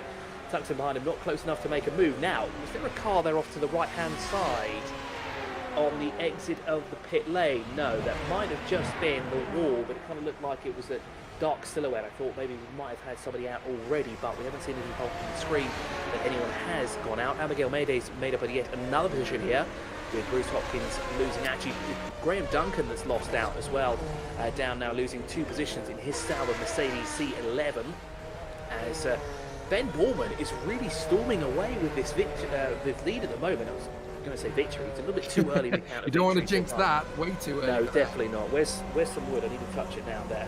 Nothing's going to happen, Ben. Don't worry. But 3.7 seconds, and he's really starting to stretch it out on the hanger straight as well. But it seems to be when he comes through Sector 2, he starts to lose a little time to Tom Lane and the rest of the field, despite it not being as technical as, say, Sector 3 is. Yeah, it's one of those weird circuits, Silverstone, as well, that has so many changes in character over the course of a lap that if you're not prepared for it, if the car suits the high speeds corners, then once you get into the slow ones, you'll find that the weight transfer is really tricky to keep a hold of. As we watch Jason Whitehead in the Storm Rider Nissan, currently running 3rd position in the Pro category. Obviously, Ben Borman is leading the way both overall and in Purist. Purist, of course, is for those drivers that use the H-pattern gearbox and battle away like proper racing drivers, whereas the other competitors in Pro and Am obviously race with the semi-automatic gearboxes. Oh, looks like somebody's just kicked a bollard out of the way there. I wasn't sure if that was Dahlgren or if that was Tom Lane, who is now in 3rd position. So a fabulous turn of events for Magnus Dahlgren in the ME Jaguar, who now leads the Pro category. He's in 2nd place. Not the best of starts then for the Manta Squid Porsche of Tom Lane, who seems to be, look, he's running a little bit ragged actually. Ross Smith is there or thereabouts, but this is the problem that Ross Smith is going to be facing through this particular phase of the race. He wants to get up there with Ben Borman, but if he's stuck in traffic behind Dahlgren and Lane, then Borman's just going to disappear and run away with it. Yeah, it seems to be Tom Lane is losing time in Sector 2. He lost it. He was a second slower compared to Magnus Dahlgren on that lap. Now, I'm not sure if it was due to contact possibly or just running wide somewhere, but he is losing a lot of time as we're running aboard now with the 4th place car of Ross Smith. And there you can see Tom Lane is in close proximity just up ahead. And we're actually working our way through Sector 2 now. And this might give us a clear indication of where Tom Lane might be losing it. But interestingly enough, at the moment, Magnus Dahlgren and Ben Borman are able now to escape up the road from Tom Lane. I'm not going to say Tom Lane is a rolling chicane. He certainly isn't. He is up to speed. However, he seems to be keeping the field up here at the moment. He seems to be keeping everyone from 4th down to 21st behind him, because the top 2 have broken away. As with Marcus Dahlgren, as we saw in the previous lap, he's been able to find a way past, and now is chasing down the race leader. It's 4.6 seconds. However, Magnus Dahlgren is going purple. He's gone purple through Sector 1 and Sector 2, although Ben Borman is purple through Sector 3, does a new fastest lap of the race. However, what does Magnus Dahlgren do across the line? Not quite, a 1:37.05. That's not enough to dethrone Ben Borman's fastest lap, but he is in close proximity here, and this is going to be starting now to settle in as well into the minds of those who are behind Tom Lane, because they're going to want to get through now. They're not going to be able to see what Dahlgren is doing up there, unless they're watching the stream, then they do. That's a bit cheeky now, isn't it? Because you can see what your fellow competitors are doing. But they're now starting to get held up by Tom Lane, and this of course is the deficit for them, because they're now losing ground to both Ben Borman and Dahlgren, who have just done, well, Dahlgren has just done purple again through Sector 1. That Jaguar XJR 14 really coming into it now as we started the race officially on lap number 4 here of 44 laps. Well, it says 45, but of course that is just 1 lap for the formation lap. The gap up front is 6.1 seconds. Here's a great battle at the moment here. Brian Hall trying to find a way past. That is Ludwig, isn't it? Yes, it is. Askenes in the Sauber Mercedes C11. Brian Hall finding a way through here, and look who's behind him as well. That is Paul Giventa. And George Andalidis is in close proximity as well. So we've got a great battle here already brewing for 6th position. We're a ways away from the lead battle at the moment. And it looks like Venter is adding more pressure to the back of Brian Hall, but he's got to be careful looking on the inside. Can he take the position away? Oh, that's mighty close there. I think there was a little bit of contact there with the right rear and the left front of the 2 cars, but that's done deal for Brian Hall. And Paul Giventa has followed him through as well in the Mazda 787B. Yeah, the door was left partially ajar there, and now Ludwig Askenis is trying to get back up the inside. I think he might have even managed it, but it's worth having a look back at how that gap was opened up in Priory as we watch again. Now this is Brian Hall, I do believe, in the 44 Jaguar. So I think we're running around up at Maggots and Beckett. It says it's a replay. I think these are live pictures actually, because we've got Askenis now back in front of 4J Venter. And the gap is well and truly breached. Yeah, we didn't quite manage to get the replay of that incident.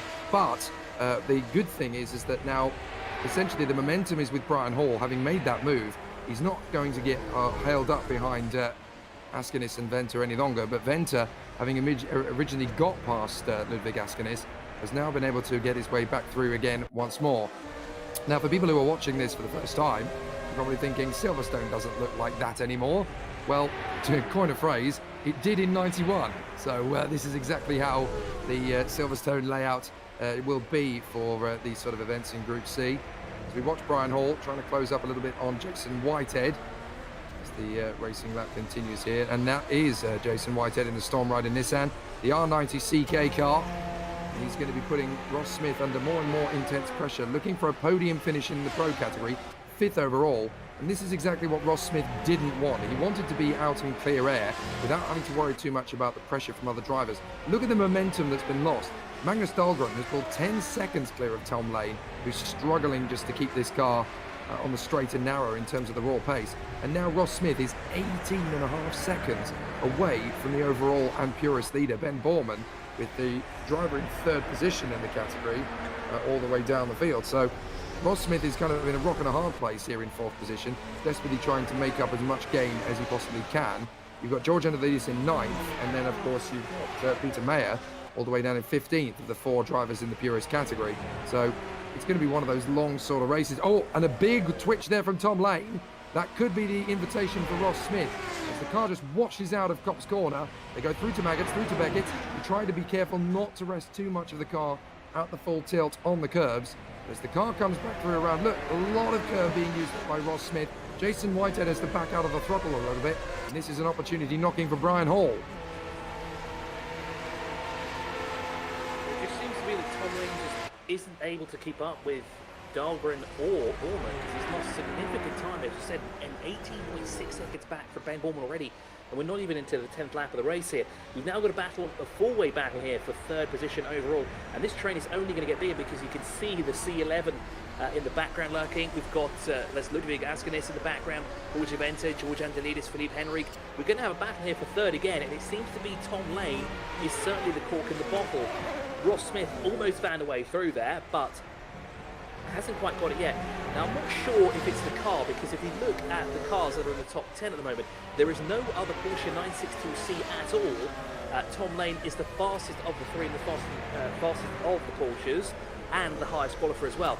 The second Porsches that we have is all the way down in 15th position. Abigail Mayday, not having the same race as Tom Lane. She's actually working her way up the order as we have a move on the inside here. That's Jason White on the inside of Ross Smith by the looks of it. Indeed it is. A slight bit of a wiggle there, which gave Jason White a little bit, it gave the driver behind him a little bit of room there to sneak up on the inside, but just had to back out of it to ensure that they don't spin each other off here. But just going back to that briefly, it looks to be Abigail Mayday is not having the same issue in the 962 as, say, Tom Lane is. It just seems to be he's not gelling as well as he'd like to in this car, unless he's trying to settle into the groove here. But I'm feeling it's too little too late. Unfortunately, he's already lost a lot of time here. Well, this is such a good performance from Abigail Mayday on her debut to put on an excellent display here. She's not obviously looking at the lead in the AM category at the moment. I mean, there could still be a lot that will change. But as we're currently on lap 7 of the 44 racing laps, you know, we are already quite a significant way into the race, over a 10th distance. So the driver's already putting in some good performances. Looks like Askenis, Venter and Whitehead are having a bit of a shuffle. Hall and Whitehead seem to have had a problem. So I think Brian Hall may have had a spin. We need to have a look at and figure out what's happened, if we can pick up a replay. But Brian Hall has suddenly found himself down at the back of the car. Oh, collected into the back of the Nissan, and a spin there. So Brian Hall appears to have tangled there. Now, who is it that's gone with him? Because Brian Hall was battling there with Jason Whitehead. But I think there's a lot of mysteries here that need to be cleared up, because that was more than one incident, I think. So Brian Hall ending up having all sorts of flotsam and jetsam around him, but unfortunately that seems to have shuffled the deck. So now it's Askenis who is in 5th position, from Venter, Angelidis, Whitehead, Hall, Enrique, Bullion and Mayer. So a real shuffle of the deck, and we're going to see, Chris, if we can have another look into how this sort of formed its way and how it played out, because it's a little bit tricky. Now this is Whitehead getting up behind Hall initially. Sorry, no, that's... oh, yeah, there it is. So Whitehead is pitched around into a spin there by Brian Hall, who completely misses his braking point. Yeah, and it just seems to be this like kind of that check up going on there as well, because again, Tom Lane doesn't seem to be as up to speed compared to the rest of the field. and he's certainly causing some issues here for some of the drivers because, of course, they're looking for ways past. Obviously, Brian Hall saw an opportunity there, just didn't take the opportunity to brake on time, and unfortunately that's why he ran off into the back of Jason White. Now, the good news is that they both kept going. Brian Hall is also good in a position again, almost does the same thing, going through the same corner, but this time it tucks it in behind it. Now, just looking at the lap times between the two Porsches, that is the 962 of Tom Lane and Abigail Mayday, it seems to be Mayday is actually faster than Tom Lane. Now, Mayday might not have a lot of cars around her at the moment, so she's not really playing defensive, nor is she attacking anybody. But Tom Lane is playing defensive, but is still a 10 to 2 tenths of a second slower on occasion in comparison to Abigail Mayday, who's working her way through the field. So it looks like the Porsches may be at a disadvantage.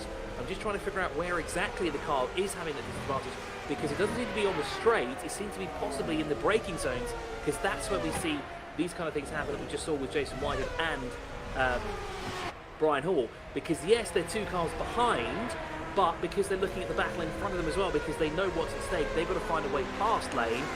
They're having their own battle and keeping an eye there. They have to keep their eyes in 2 different places. I hope that makes sense, but it's something they have to watch out for here.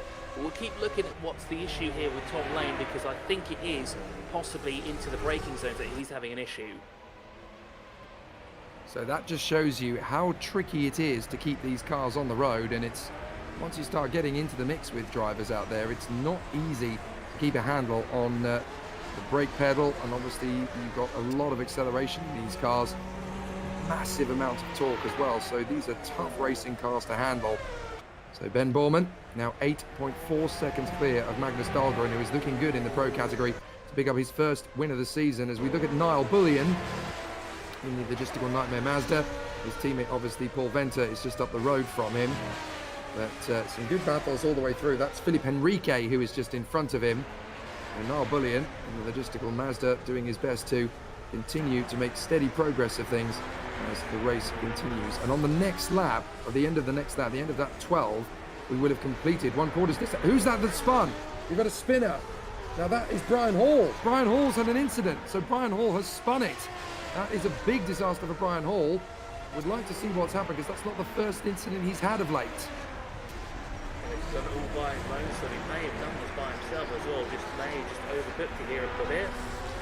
And he has. He's done it all by his lonesome there. It's too early on the power. Very easily done indeed. That is such a shocker for Brian Hall. He's already had 1 or 2 incidents, too many for his liking, and absolutely, you just get on the throttle the fraction of a second too early, back end powers around, and boom, you're gone. So Ross Smith now bearing down on Tom Lane. Look at how much of a distance Ben Borman has been able to put on Tom Lane and Ross Smith. It's half a minute in the first 11 laps of racing, pretty much. We're on lap 11 of 45 at this point, so obviously in the next lap, that's when we're going to have the full race distance completed of 1/4 of a distance. So once 12 laps have been completed on the dial there, it's actually a 44 lap race, but the first lap is the formation lap, so it doesn't actually technically count to the race distance, but thanks to the R Factor 2 timing system, it's important to have that 1 extra lap there. So Borman, Dahlgren, Lane, Smith and Askanis, and Venter, Angelidis, Whitehead, Henrique and Bullion. That spin for Brian Hall has dropped him all the way down to 12th now, behind John Mayer. Barry DeMarzo in 13th from Stephen Miller and the ever-impressive Abigail Mayday, as we watch Paul J. Venter try and get his move on Ludwig Askanis. Behind Abigail Mayday is Peter Mayer, Eric Mornay, Tom Mountjoy, Bruce Hopkins, Oscar Dancourt and Graham Duncan. And all 21 drivers that started the race are still going strong, but Paul J. Venter definitely starting to give Ludwig Askanis a little bit of a headache. Yeah, and just keeping an eye as well on the Ben Borman car, because of course he's coming out to back marker traffic now, because the 21's had an issue going through sector 2, and that car is slow, and Ben Borman was immediately on the case as well, so he's now going to have to deal with traffic in front of him. Granted, it's only 1 car for the time being. And if we get a shot from the back of the car there, just to see how close he is, not quite, there's still about a corner or so distance between the 2 cars. Oh, you just saw it there out of shot, going through the right-hander, but of course Ben Borman now coming up to back marker traffic, and this is where things will get a bit interesting as well, because the last thing he wants to do is catch any of these back markers through a corner, because that would be a real deficit for him as well. Now, we were talking about strategy in the race earlier on. Of course, there will be a pit stop during this race as well, and of course the teams have figured out exactly when they'd like to do it. Now, with these changing conditions, because of course they didn't expect cars to be maybe as slow as, say, some are, or instances like, for example, Brian Hall going off and things like this. Granted, it wasn't a yellow flag, but if it was, it would play in the hands of strategy. It could change it up ever so slightly, because of course they could stretch out their fuel mileage ever so more than they would be able to in the original strategy. Here's a great battle at the moment here. Ludwig Askinis is leading this pack here, because he's got a pack of wolves behind him, literally breathing down his neck. Is that 5 cars in total by the looks of battle there, as try and go around the outside is Jay Venter, looking for a way through, but he's got to be careful. He's going to shut the door on that Kenwood Mazda, and he gets the door shut, and it was that someone peeling into the pit lane already. Now, was that the teammate? Was that the sister car of Jay Venter? No, it just ran wide through the corner. It kind of looked like we were going to have the first take into pit lane. Not quite, bouncing all over the place and loses it through the first corner. Manages to keep it though all on track, but that could have gone all pear-shaped there for Paul Jay Venter. And of course now he's going to have some dirty tyres on all 4 corners. He's going to have to get rid of that as soon as he can. Jason Whitehead though benefits from that, moves up in the 7th position and is now all over the back of the car that's just in front of him. That of course is George Angelidis. Now where has he come from? Because he was 9th not too long ago, and here he is right in the thick of things here, battling for 5th position with Ludwig Askinis. George Angelidis tucked in behind him, Jason White and Paul Jay Venter, who had that little off-track excursion, and George Angelidis saying that goes off as well, and that will allow Jason Whitehead through, not quite. Angelidis will keep the place for now in his Mazda, but that could have gone all wrong for him there, as Jason Whitehead now looking for another way past here. He's going to close up now, picks up the toe, looks to the inside, but thinks better of it. He's going to have to try, not quite this time round. He's going to try again in the next few corners here, but again, not close enough there. That 7.87 seems to have the pickup there through the corners, through the exits as well. Blocks off the Nissan. Here is Ross Smith, currently 4th overall, still can't find a way past Tom Lane. Essentially, he is becoming a mobile chicane because, well, drivers aren't able to get through him, so let's call him a mobile roadblock at the moment. Now, Tom Lane is, of course, keeping up with the pace. There's nothing wrong with the way he's driving at the moment. He just doesn't seem to be as, say, fast as, say, Magnus Dahlgren or Ben Borman, because they've managed to escape way up the road by 40-ish seconds. Is the gap between 1st and 3rd at the moment. You see there Tom Lane still up to speed, just very, very good here at defensive driving, which of course is costing him time, but it's not costing him position just yet. He's still in that podium finishing position, Jake. Yeah, and this is the thing. I mean, when you're stuck behind a car like Tom Lane, which is not particularly slow, but certainly in relation to where Ross Smith feels he could be, it's just hemorrhaging time in the grand scheme of things. Look, a big twitch there from Tom Lane. Surely this is Ross Smith's best opportunity now, as Tom Lane desperately tries to keep a hold of the Manta Squid Porsche. It's what makes this championship such an interesting one to keep an eye on, because these are cars that do not behave well to unpredictable changes in direction. They do wash out. We've seen a couple of drivers already having those problems. Paul Jay Venter trying to chase down the man in 7th place, Jason Whitehead, who's already had his fair share of interesting battles in this one. He's getting up close behind the Mazda of George Angelidis for the Lucky Strike Mazda team. But now that we are past a quarter's distance in the race, we're going to start to think about when drivers are going to be thinking about making that one pit stop. Obviously, it's all tactical. You've got to think about it from the point of view of several things. Oh, we've got a replay. Now, what's going to come up here? This is going to be Lane versus Smith. And is Smith going to make his dive up the inside? He certainly is, but he's overshot. Oh, well, it's so easily done. Yeah, he's lost the position as well. Ross Smith so much time.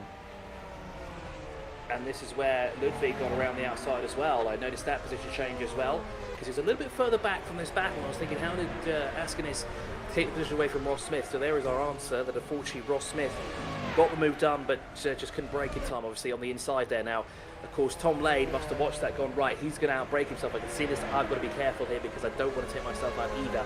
And again, this battle here for 3rd position seems to be raging on with now, well, it keeps fluctuating from 3 to 5, and now we're going back now to the battle for 6th position with George Angelidis and James Whitehead here, with Whitehead looking on the inside of the Mazda, but thinks better of it, has to wait again as the Nissan can't find a way past the Mazda. There, of course, just up ahead of them is Brian Hall. Ross Smith and Askinis, who are now tucked in behind Tom Lane and trying to find a way through as well. Here's Abigail Mayday. I think she is now the sole driver to make up the most amount of positions. Now, I have a feeling she started in 20th place, so she's 13th now. That means she's gained no less than 7 places, and it looks like she might be gaining an 8th one as well here, because she is tucked in behind, not John Mayer, because John Mayer is 11th. Barry DiMarzio is the man that's currently sitting in 12th position at the moment, and the battle is 8th of a second, separating the two of them. Make that, no, it's come down less, hasn't it? Yes, it has. No, it's gone up to about a second as we ride on board here with Abigail Mayday in the Porsche 962C. This seems to be the quicker of the two Porsches, although the other one, in the hands of Tom Lane, is playing very defensive. And soon Abigail is going to be attacking that car that's in front of her. That, of course, is the one of the 3 Lucky Strike Mazdas, the Mazda 787B cars there. As she's through the final corner, she come across the line now to complete lap number 15, and on to lap 16 she goes, and it's starting to really reel in Barry at the moment. It's only a matter of time before she finds a way through. And Jake, I don't want to call it too early, but I have a feeling we might see Abigail in the top 10 in her first race here as well. She's certainly got good rhythm, which is what you need in these cars. You know, she's clearly not overdriving the car. And that's the key factor in these Group C cars. You've got to make sure that you drive within your own limitations of what the car is capable of giving you. So she's there in a good position at the moment, just hunting down Barry DiMarzio.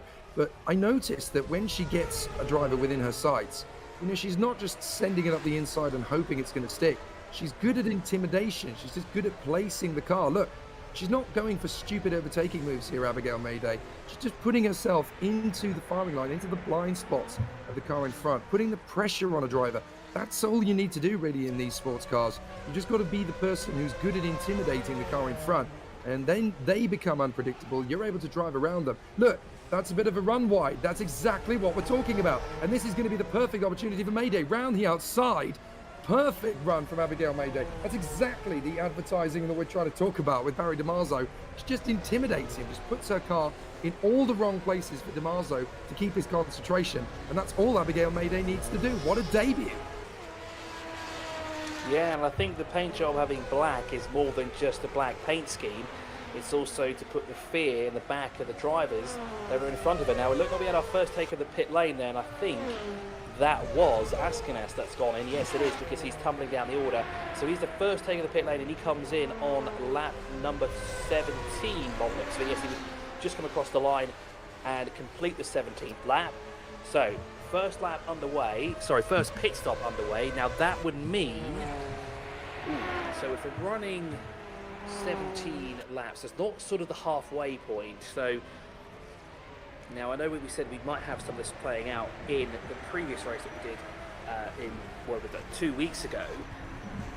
Will the strategy be affected now? Because this seems a little too early if we're going to try and push towards the halfway point, because we've only done 16 laps out of 45, which would mean he's going to have to fill up his tank all the way, and he's going to have to put freshest rubber on all 4 corners. However, at the same time, because the car is going to be heavy, he's going to have more wear on the tyres, which means he's going to be at a deficit towards the end, unless he puts, let's say, 3/4 of the tank in, lighter fuel load, less wear, but that means he'll have to come in for a second pit stop. And by the way, he's still the only driver to come in. No, he's not, because by the looks of it, DiMarzio has also come in. Yes, he has. So we have 2 cars in the pit lane. Make that, second place is coming as well. Magnus Dahlgren.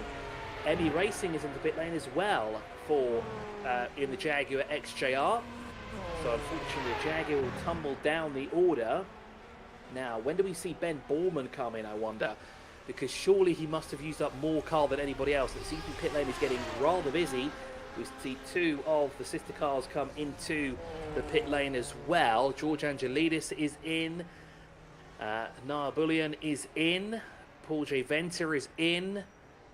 More cars coming in as well. Now, the 21 is in here for quite some time as well. And that looks to be quite a long stop here for Barry DiMarzio, who has not come out because other drivers in front of him are in and out. There's Magnus Dahlgren, sorry.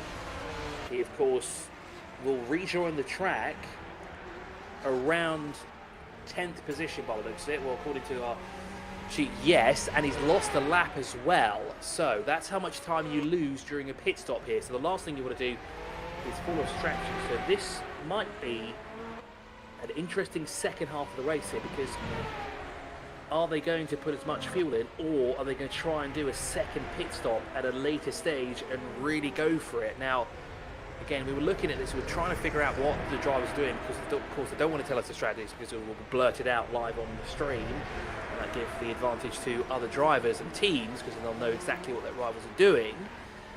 And we tried to suss out who would do splash and dash towards the end of the race. We only figured out one of the drivers did. Some of them came across the line essentially on fumes, which was quite interesting. Here's Ross Smith, currently in 3rd position, still trying to find a way past Tom Lane, but he looks like he's as close as ever here, and plus he's got the added addition of back markers in front of him. So what he needs to do now is he needs to place Tom Lane behind one of the back markers, and then what Ross Smith needs to do is try and go all the way around the outside, which is not exactly where he wants to be. It could take a little bit longer than it should do on the inside of the corner, but that's what he's going to have to try and do here. So now Jason Whitehead, John Mayer, Abigail Mayday are into the pit lane. Abigail all the way up in the 6th position. Maybe a top 5 is within her reach here. I said top 10 not too long ago. Maybe top 5 might be something that's achievable here as well, because she's done a fantastic job here in the opening stint of the race here. The 230 kilometres, isn't it? 44 laps, yes. That is the correct denomination here. Again, more cars in the pit lane. I think now, in the next 3 laps or so, we should see Ben Borman coming, because he seems to be one of the last drivers actually to come into the pit lane, and he's got cars all over the place. Of course, he has that extra advantage of being still in the lead lap, and actually he's put 6th through 21st a lap down. So this is very interesting, the strategy that Ben Borman's playing out here. I think he's trying to play the long game here, trying to stretch the fuel window as much as possible. And I've just seen that Barry DiMarzio is out. Yeah, what happened to Barry DiMarzio? Because he had his moment trying to defend from Abigail Mayday a little earlier on, who I noticed also made a pit stop of late. But yes, there's been a DNF for Barry DiMarzio, so that's very disappointing. We'll try and figure out why the field has been depleted down to just 20. It's certainly Ben Borman with almost a minute on Tom Lane, and that's what you really want. I think he's trying to put himself into a position where it doesn't matter when he pits. He knows he's going to be able to get in and out with plenty of time to spare on Tom Lane. But the absence of Magnus Dahlgren from that equation up in the top 3 is interesting to note, because now that he's made his pit stop, it's going to be about, will Ross Smith feel a little bit more confidence? I think that was the leader coming into the pits, wasn't it? I think we just saw, as we cut to a replay, into the pits comes the race leader, Ben Borman. Correct. He's in the pit lane along with Brian Hall is in the pit lane as well at the moment. So we've got 2 cars from the top 5 in. This actually puts Brian Hall at a deficit. Now he needs to try and get out before Ben Borman does, which he should do, although it looks like his pit stop's taking a little bit longer than it should do, which is quite interesting here at Silverstone, as he's now been unleashed, and also the 10th place car has come in as well. That's Bruce Hopkins, who's into the pit lane. He will he'll regain his lap on Ben Borman. But where will Ben Borman come out? In proximity to Tom Lane. Now, Tom Lane hasn't been in the pit lane yet, and this time around he'll owe us a pit stop, because now through the penultimate corner comes Tom Lane. Not coming through yet, and he is 10 seconds adrift from Ben Borman. So Ben Borman maintains the lead of the race. Ross Smith still trying to find a way past Tom Lane. Neither of these two have actually come in at all, so they still both owe us a pit stop. Interesting to see how those two play this out here. As we said, Bruce Hopkins is in. He loses the position now down into 17th. He was 10th when he came in. Now 18th, and then 19th, unfortunately, for him. So losing a lot of time there to the rest of the field. As Tom Lane and Ross Smith now have faster cars behind them. Now, who's 15th overall? Because he got mighty quick. That's Narbulian, who is trying to unlap himself from those two. Now he should get that lap back, and he should be quicker than these two here when he works his way through. However, you said, Tom Lane has been able to play the defensive game rather well here in the first half of the race so far. It's only a matter of time before he comes into the pit lane along with Ross Smith. So there the two are. I can't imagine these two coming in 5 laps. I think they're going to have to come in sooner rather than later, as Ben Borman now works his way through sector 3. And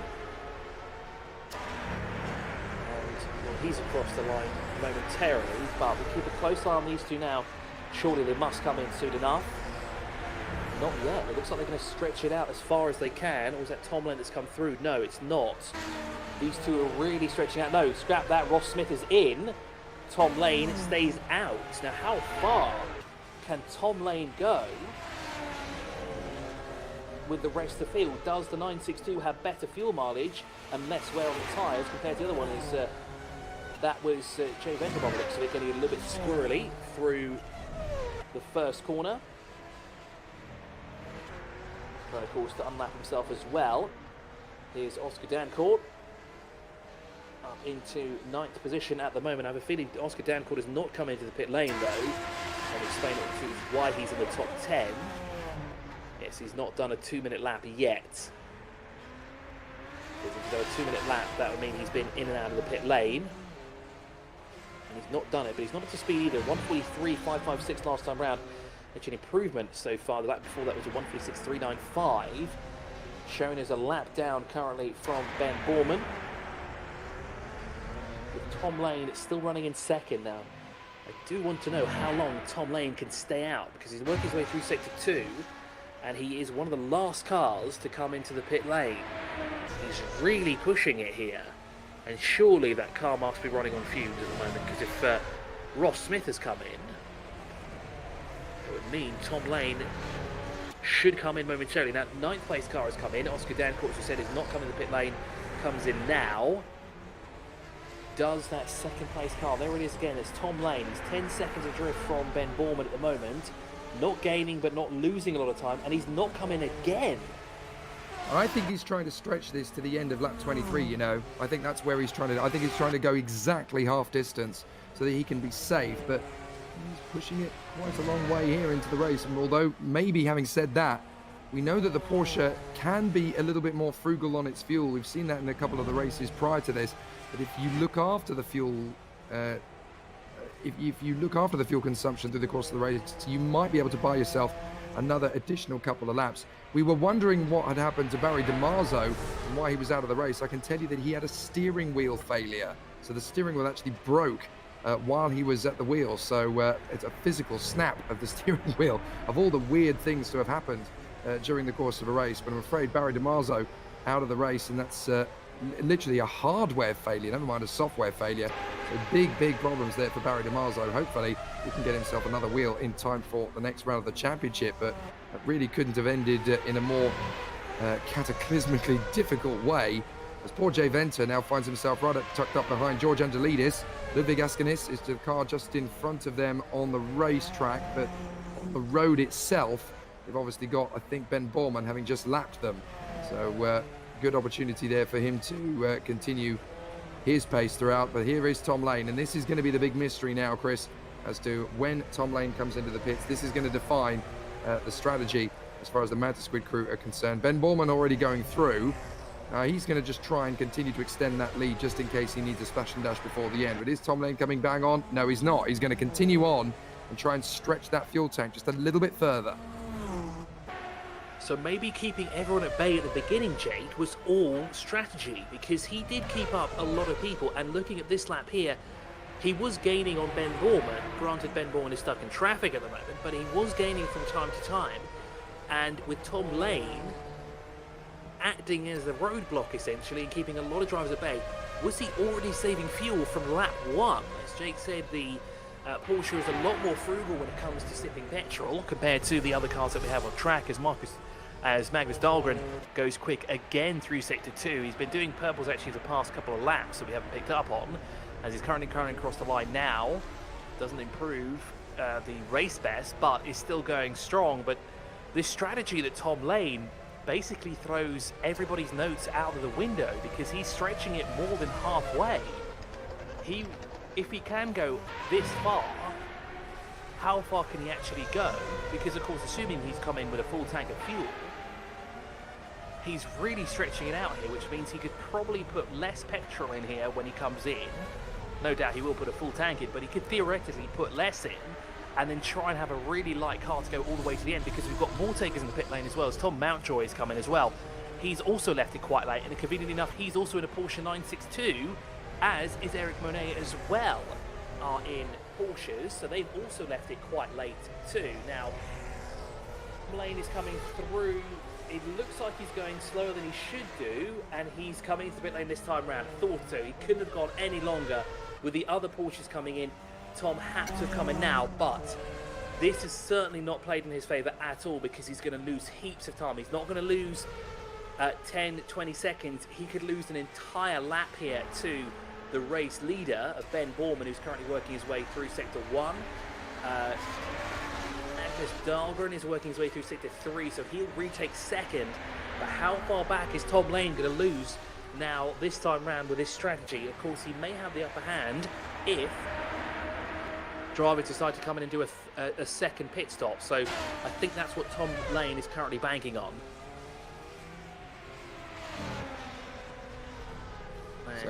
Ooh, did you see Magnus Dahlgren wash out there nearly in Cop's corner? Desperately trying to hold the Jaguar as he came through. Now he's got a slower car in front of him. I think that's Dancourt.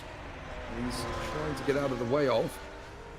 So Magnus Dahlgren has got to be so careful there as he tries not to trip over the cars around him. And this is the difficulty as well. Once you get into that wave of traffic, it becomes almost a self-fulfilling prophecy that you're going to slide into the side of them.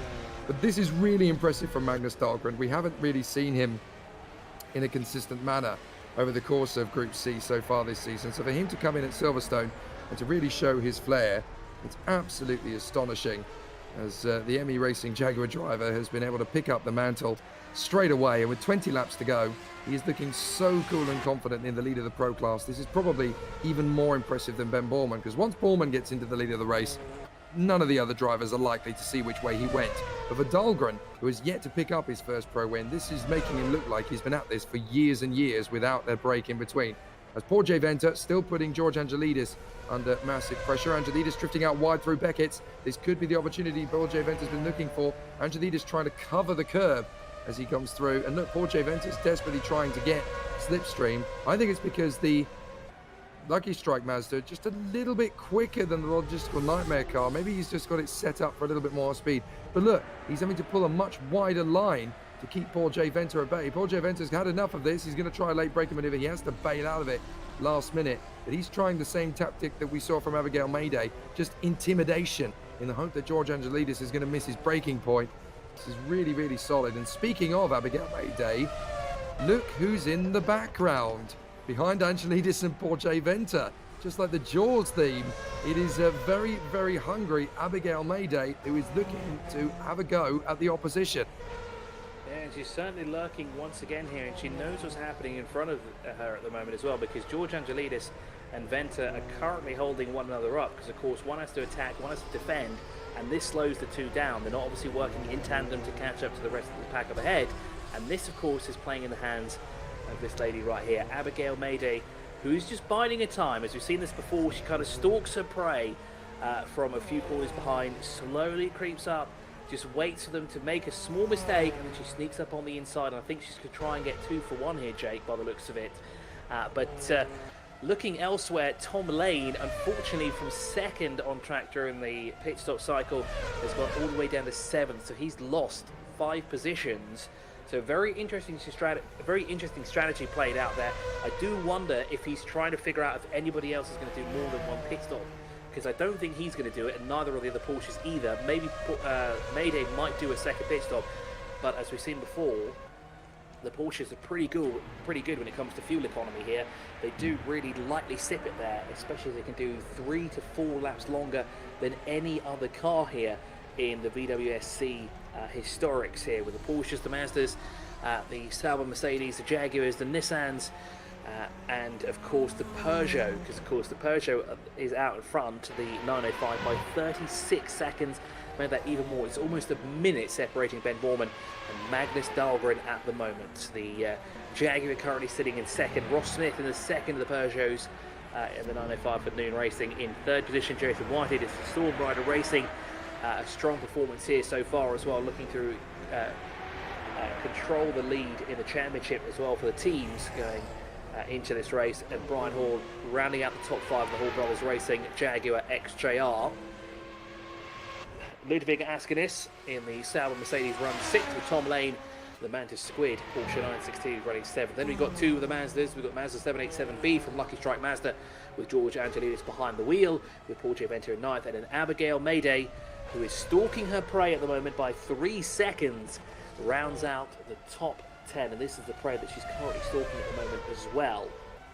Here just in front of them with Paul Venter and George Angelidis. They're separated by 5/10 of a second, with Mayday, as we said, 3 seconds adrift for the time being, and that rounds out the top 10 at the current running. We have now successfully lapsed over half race distance, 26 laps completed of the 44 lap event here. Of course, the screen does say 45 and 28 laps completed, and that is because we have 1 formation lap as well. That is why we have that additional lap being shown.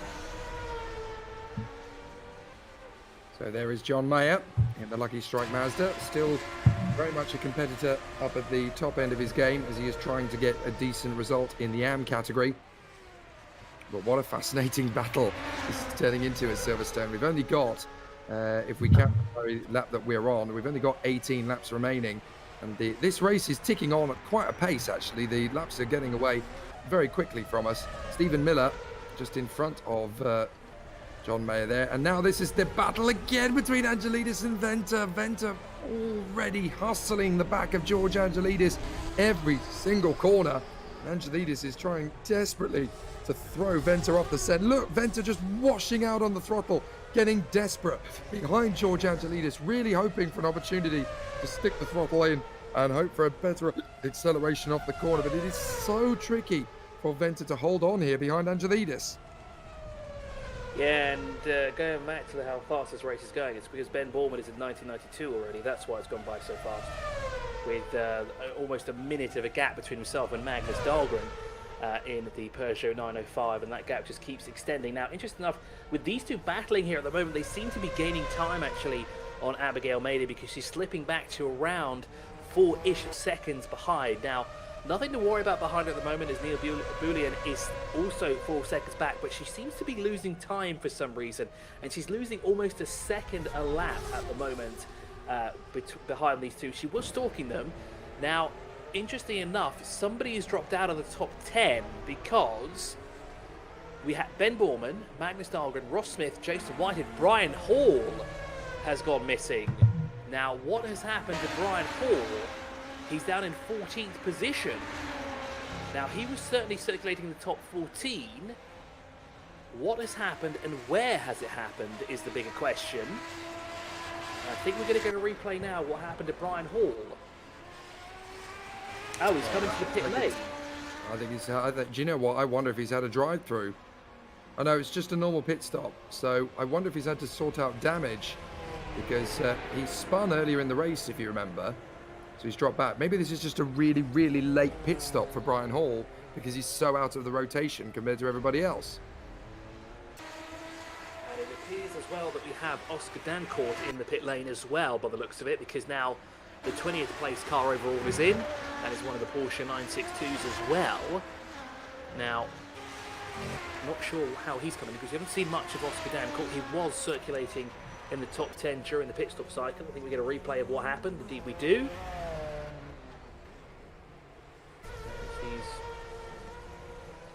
Looks all neat and tidy. No, he's just missed it there completely by the looks of it, and that may be a connection issue again, Jake, or maybe something a little bit more sinister. Well, I get the feeling that once that has all sorted itself out, we'll be able to find out the reason for that retirement once the message pops up for Oscar Dancourt in the chat box. It usually does, so we'll have to find out what Oscar Dancourt's retirement is for. But now the field goes down to 19. Here is the leader. We haven't seen much of Ben Borman over the course of racing thus far, because he's just been out in his own little universe up front. But interestingly, Magnus Dahlgren is 45 seconds behind him now, rather than the near minute that it was at a various point on the race. Poor Jay Venter just chucking in behind George Angelidis at the moment. Again, Angelidis just holding on for the time being, not being stretched further than he has to be. But look behind these two, and you'll still find Abigail Mayday not a million miles away, as again, Angelidis just takes a wider berth around these particular corners at Priory and into Brooklands than Venter. And Venter just sees it as an invitation, gets a little bit eager on the throttle, and that's where the car starts to snap away again. This is really good tactics, actually, from George Angelidis. It's almost inviting him to really push it and go for the move on the inside. It's a risky tactic, as George Angelidis actually gets on the grass there. Now that's going to ruin momentum on the run to Copse Corner. By the time they get to Maggots and Beckett's, Venter may have a run. Just looking at the times as well, down in the bottom half of the top 10, it looks like Niall Bullion is now starting to catch Abigail Mayday again here, because now he's closed the gap in by 3 seconds. Abigail Mayday is also closing on this battle as well that we were watching before with George Angelidis. Here's John Mayer, though. He's currently circling outside of the top 10. Now he is in one of 3 Mazda 787Bs being run by Lucky Strike Mazda here. And looking for a way past on the inside there. Got to be a bit careful there. You don't want to go over the rumble strip, especially in one of these Group C cars. And of course, that is Stephen Miller in the Speed Details Jaguar XJR just ahead at the moment. Now that gap is 5/10 of a second. It's a lot closer than that, that's for sure. And then tucked in behind them is Brian Hall, who we know had a slight issue. Now he hasn't said exactly what the issue was and why he's coming to pit lane. We'll see if we can find out exactly what happened. But John Mayer has found a way through, and now he's off in pursuit of top 10 now, because of course Niall Bullion is 15.8 seconds up the road, but with 15 laps remaining on the clock, there's still plenty of time to find a way in the top 10. Only 4 cars are left on the lead lap. Ben Borman, Magnus Dahlgren, Ross Smith and Jason Whitehead are your top 4, and the only 4 cars that are currently on the lead lap of the race. Jason Whitehead, though, is 1 minute and 1 minute and 50 seconds. Never mind, he's 1.5 minutes now behind Ben Borman. Now that gap kind of shot up pretty much immediately. Now, not sure if that is an error, because that time is now coming down. But I think he's about 1 minute and 5 seconds behind him, give or take. Although Jason Whitehead is closing in. No, the timing screen seems to be a bit all over the place at the moment, come to think of it, with Ross Smith and Jason Whitehead, because those two are currently now. Marcus Dahlgren is working his way through Sector 3. Sector 3 is not where we see any of the drivers, although Ross Smith is entering it now. And Jason Whitehead is a bit further back. He's just behind 20th position at the moment, so he's being held up for the time being, as he's in hot pursuit of Ross Smith here. Here's Peter Meyer in the Mazda 787B. Now this is not one of the Lucky Strike Mazdas. Still a gorgeous car nonetheless. Love the rims on this thing as well, especially up the front, because it gives the drivers opportunity to actually brown the rims of the tyre as well, because it's sort of a flat surface, which you can see actually on the Lucky Strike Mazdas as well. You can see that George Angelidis' cars definitely features it with the Lucky Strike branding on the front of it. Great use of advertising space there, great with marketing as well. You can see it there, just on the left-hand side of your pictures, just in front of Paul J. Venter. You can see how he's tarted up the rim of the car there. It looks very interesting at high speed. Kind of looks like one of those hypnotizing discs almost, but it certainly does have a rectangle there with a little bit of cheeky branding on the rim itself as well. A very striking design car as well, as Venter gets it a little bit loose there, trying to find a way past Angelidis. Maybe he's trying to check out the marketing on the side as well. That was very close indeed for poor Jay Venter. Just suddenly snapped away from him. He was lucky to get that going. Now that is Brian Hall, having worked his way back now in front of Stephen Miller. So is that the replay we're about to see? As Brian Hall was in front of Stephen Miller, and now Brian Hall's going to get his moment. Come off of the straight there, and Stephen Miller, I think he just let him have it. There's no point trying to fight someone as fast as Brian Hall when it's going to compromise your own race. So I think Stephen Miller absolutely doing the sensible thing there and just giving the corner up essentially to Brian Hall. There's no point racing him when you're in a different race battle with classes winning in class. So sensible from Stephen Miller, because the worst thing you want is when you're wheel to wheel with a driver who's not in your class, who accidentally trip over each other, and that would be Stephen Miller's race well and truly ruined. So he had to think about the long-term gain there, so very nicely done. Meanwhile, Angelidis and Venter battling away for 6th position, and behind them is the leader in the AM category, Abigail Mayday, on her racing debut. So not only have we never had a woman complete a VWSC lap before today, we certainly never had a woman take victory on her debut, and it looks as though she's going to do both. Yeah, and interesting enough, Jake, you saw the positions there. We're battling now for 6th position, not 9th anymore, or 8th, sorry. That's because Magnus Dahlgren is in the pit lane at the moment. Also in the pit lane as well was... he's dropped down the order. Askinis was also in the pit lane as well. So it looks like this is going to be a two-stop of this race here. And I presume the 962s are going to really stretch it out there. There's Magnus Dahlgren in the pit lane at the moment. It's quite interesting because it looked to be that he came in a little bit earlier than I thought he would. Now, they came in around lap 17. Now, if we do 34, it's give or take about 16 laps between the two runs there that they did. So they were able to do one less lap in this second half of the race, second third of the race for them, as my cat has decided that she wants to take controls of my screen at the moment, so I momentarily lost what I was looking at, so thanks for losing my train of thought, sorry about that. But it looks to be the pit stop strategies here now somewhat different, because now we have 2 stoppers and we have 1 stoppers, presumably, because Tom Lane, I think, is going to really stretch this out. He's going to try and go all the way to the end here on 1 pit stop, and this is where he may be able to get the undercut. Now he's shown his 4th position, because of course he was up as high as 2nd, dropped all the way down to 7th during the pit stop cycle, and is now back up to 4th, and is probably one of the only few cars currently running at the moment that will be able to do this on 1 stop. So 12 laps remaining on the clock. You can see there we're on lap 34 of the 45, although officially it's 33 out of 44. Brian Hall very nearly parks his car into the back of John Mayer's Lucky Strike Mazda, battling away for the victory in this particular duel. But Brian Hall, he's already had quite enough incidents the last one race, thank you very much. He certainly didn't want to park his car in the rear axle of John Mayer's car there, because that very nearly ended up very nasty for both drivers. So Brian Hall is going to come at this one more time. So they go into the chicane at Abbey, and then they're going to go under the bridge and through Bridge Corner. One of the most spectacular corners of vintage Silverstone. A shame it can never be used again. As up to Priory. A fascinating battle up towards Brooklands. And this is going to be a charge forward for Brian Hall. You've got to bail out of that one. There's no way, in a month of Sundays, you're never going to get that one stopped on the brakes into the apex. So he's just got to bail out and let John Mayer go through. Yeah, so this is now becoming a very interesting race now, because I think we're going to have a few more takers now currently in the pit lane, as Naab Boulian has come in. He has come in from 9th overall. Actually, he's now dropped outside of the top 10 because Brian Hall has just gone through into 10th position. As Borman continues to lead here, he's going to owe us another pit stop because he came in a little later in comparison, as we're going to get a replay now of... Now, this is the battle between, well, that's Brian Hall in the foreground, or sorry, the background even, and he's going to make quick work through on the inside here. As one of the Lucky Strike Mazdas there moves across. Now, is that John Mayer? Yes, that would be John Mayer. That he's taken the position away. So thank you very much.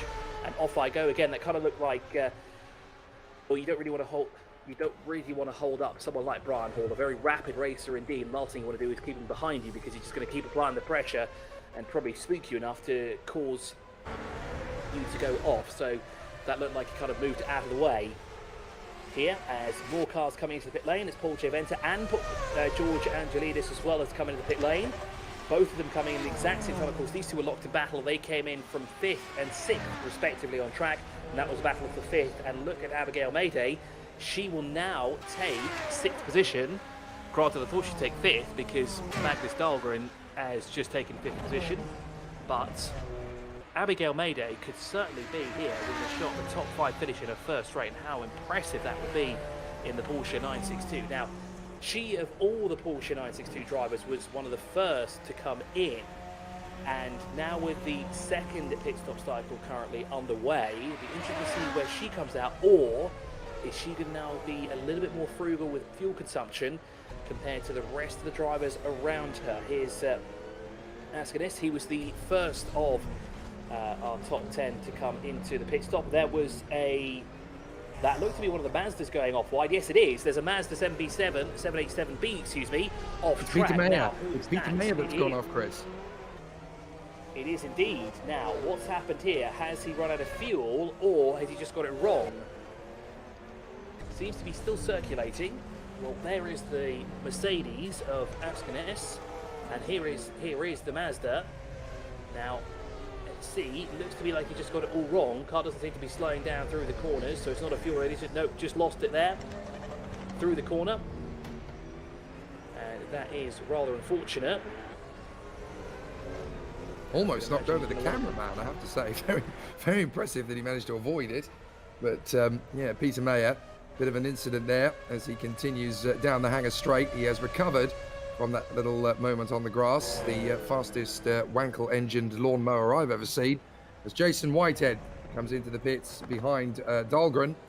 So this is going to be interesting as to how this plays out. Right, Abigail Mayday's going in for her final splash and dash with 10 laps remaining.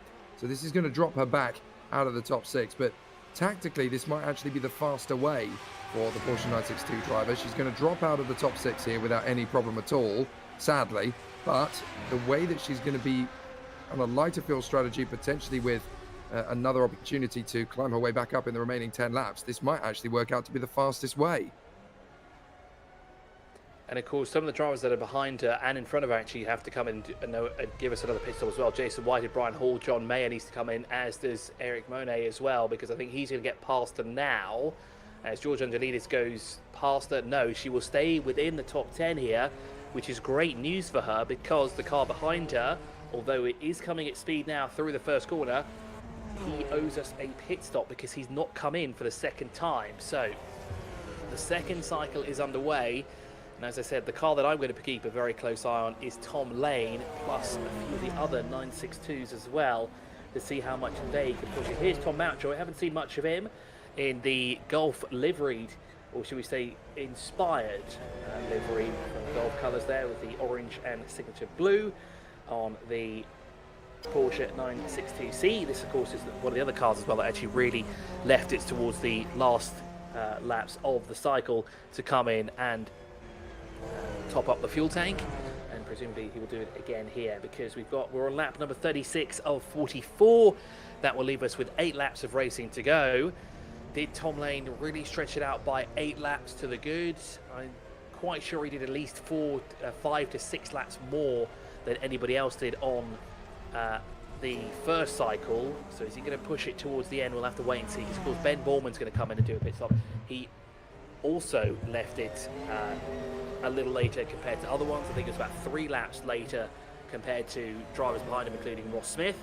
So let's see when Ben Borman comes in, but more importantly, when does Tom Lane come into the pit lane here at Silverstone?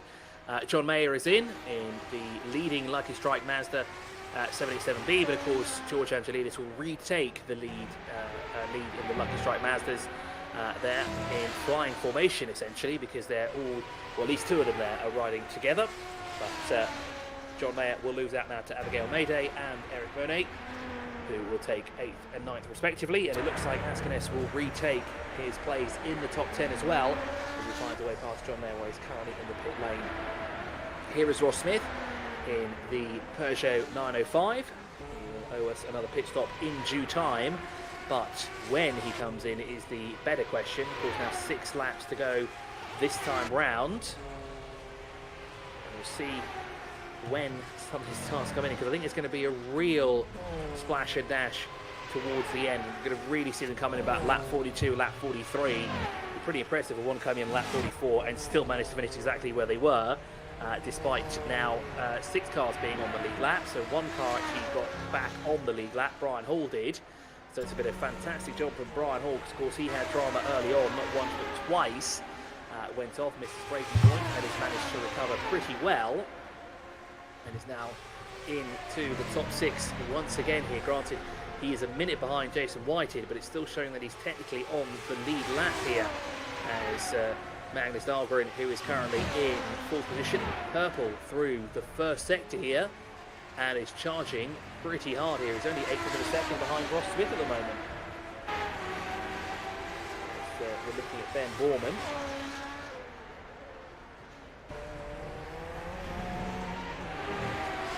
trying to calculate when exactly he'll come in because, well, 38 laps completed. Yeah. 6 to go. In terms of the strategy, you would think that if you leave it too late to make the pit stop and something goes wrong, then you don't have a lot of time to correct it. I would certainly look at lap 40 and lap 41 rather than 42 and 43, because then you've got just a little bit of extra time to play with in order to try and elevate your position a little bit more. Perhaps if you run the gauntlet and leave it too late, you then don't have time to correct anything. But this is fascinating. We've got Lane, Smith and Dahlgren all absolutely together out on track. Lane is obviously looking good for the pro victory, but Dahlgren is definitely putting the pressure on. And they've got traffic to deal with and the potential for a splash and dash. So there's a lot of interesting battles going on. Look at the washout from the front end of Ross Smith as he came out of Beckett's. Now he's going to have the slipstream of Tom Lane. He's not going to find it particularly easy to make the overtaking move into Stowe, because obviously he's going to come from quite a way back. Dahlgren, though, manages to reel in as well. This is a fantastic way to end the race, because you've got these three drivers all going for it. Dahlgren has a seek on the inside line to try and get through on Ross Smith. And Ross Smith is going to go defensive as he gets up on the curbs. But Dahlgren really wants to get past Ross Smith as quickly as possible in the hope that he can get after Tom Lane. He's going to try and squeeze and go side by side with him. But Ross Smith is causing a real thorn in the side here for Magnus Dahlgren, who is so close to the victory. He can taste the winner's champagne, but he needs to get Smith out of the way and start getting after Lane. They've got slower cars in front of them. Magnus Dahlgren's got to keep his wits about them, because if they trip over traffic, then it's game over. But he has to be very, very insightful as to where he's going to place his car. Look, we've got a little bit of travel now between the drivers as they try and pick their way through in the traffic. Tom Lane kicking up grass as he tries to get clear of Smith and Dahlgren. There is still more traffic to deal with up the road in front of them. Smith's got to go the long way round as they go through Woodcote. It's one of the Lucky Strike Masters. I would think that's probably Meyer that they need to get out of the way. And Hopkins has got a penalty. Not entirely sure what that's for, but what a terrible place to pick up the traffic of John Meyer as Ross Smith and Magnus Dahlgren tighten up through Cops Corner. And this is not good news at all. Look at it. You've got so many problems here with John Mayer causing a real headache for Ross Smith, and now Magnus Dahlgren is going to get his move on the inside line. They've got to be so careful they don't take each other out. That was so ridiculously close. Holding my breath here to see what would happen, Jake, there in the last 4 laps of the race here. Sorry, 5 laps of the race that's just pinged up on the screen as well, because of course we're missing that lap of the formation that was added on, and of course with lap 45 we have to go back 1 lap for 44 laps of racing, 230 kilometers of Silverstone. And what a final 4 laps this is going to be, because of course a lot of drivers are going to have to come in, do some pit stops. A lot of them are already getting caught up with back market traffic that have already been in and out of the pit lane. And well, we've got drivers like Askenis here, a bit further back, currently circulating inside the top 10, just biding his time, waiting for cars in front of him to come in the pit lane so he can benefit the most and sort of cycle his way back up to the sharp end of the field. Granted, he won't be the podium finishing position overall, but it looks like he will get a podium in class at the moment, is where he's running, as he's on the inside. Now, this is not a move for position in class, because that's Eric Moyne by the looks of it next to him. And if that's the case, actually yes it is. This is a position. This is for 9th place overall in the race. And well, Askenis momentarily had it before Monet shut the door on him. I've just realised that Askenis is unfortunately a little bit too far back at the moment to challenge for a podium finish position in class, because of course Tom Lane leads that from Magnus Dahlgren and Jason Whitehead, with Ludwig being a little bit further back. And here's Brian Hall just telling the Nissan in front of him, hey look, get on with it, I want to get through here, come on, I've got a race to win, let me through. As he's on the inside, can he make the move stick? Yes he can, just about. And he blocks the Nissan off pretty much immediately. They're going through the penultimate corner, but it looks like the Nissan is going to attack with Jason Whitehead, of course, in the Nissan at the moment, and he's going to try and go around the long way round through the first corner. Not quite, as Brian Hall has got it stuck, and away he goes.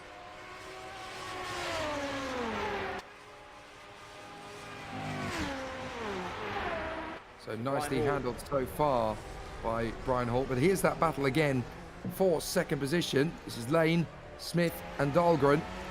And again, now that the traffic has dissipated a little bit, you've got Dahlgren getting his run back towards Ross Smith again. But this is lap 42 of 45, so only 4 laps to go. And this is all about Where do you make the big lunge? Where do you decide that this risk is worth taking? Because Ross Smith really wants to get past Tom Lane to secure second position overall. Still going to score the points for second place in the Purist category, but he really wants to get through, as does Magnus Dahlgren. Wants to get past Ross Smith so that he can take on Tom Lane. He basically wants Ross Smith to overtake Lane, or he wants to get past Smith as quickly as possible so that he's got a chance to then go after the victory in the pro category, because Magnus Dahlgren is unbelievably close to snatching this victory away, and he was leading for a long time, so he's just got, he's been able to come through Copse Corner much faster than Ross Smith, and that's the moment Magnus Dahlgren dives through on the approach to Magnussen Beckett. Beautifully done. He was trying to line that up for a while, wasn't he? Because we almost saw the same move not too long ago as well for that first corner. As Magnus Dahlgren is finally through, but he hasn't been able to break away from Ross Smith just yet. It looks like Ross Smith might try the same thing here, albeit around the outside. And can he do it? No. It looks like Dahlgren manages to stay ahead just for the time being, but he's not able to shake Ross Smith, and this could have caused him to lose a little bit of time, because now he has to play defensive, plus he wants to attack Tom Lane as well, because this of course is the battle for the lead in class between Tom Lane and Magnus Dahlgren. Ross Smith is lurking here as well, because he knows what's on the line as well. He's not in this fight here for this category, however he is in a fight for the overall. Granted, he's in second and not too much to worry about. His opponent rather is down a little bit further. It's George Angelidis at the battle is that he's in with at the moment. Ben Borman is in a different postcode, but here is Tom Lane, who is playing all defensive and causing Magnus Dahlgren an absolute nightmare of time here, because he's still got Ross Smith hounding him here in the final stages of the race here. Now, it looks to be all three of these cars will go to the end of the line. We presume Tom Lane will do that. Magnus Dahlgren has been in and out of the pit lane twice already, so he's got the real advantage here. He has fuel to go towards the end.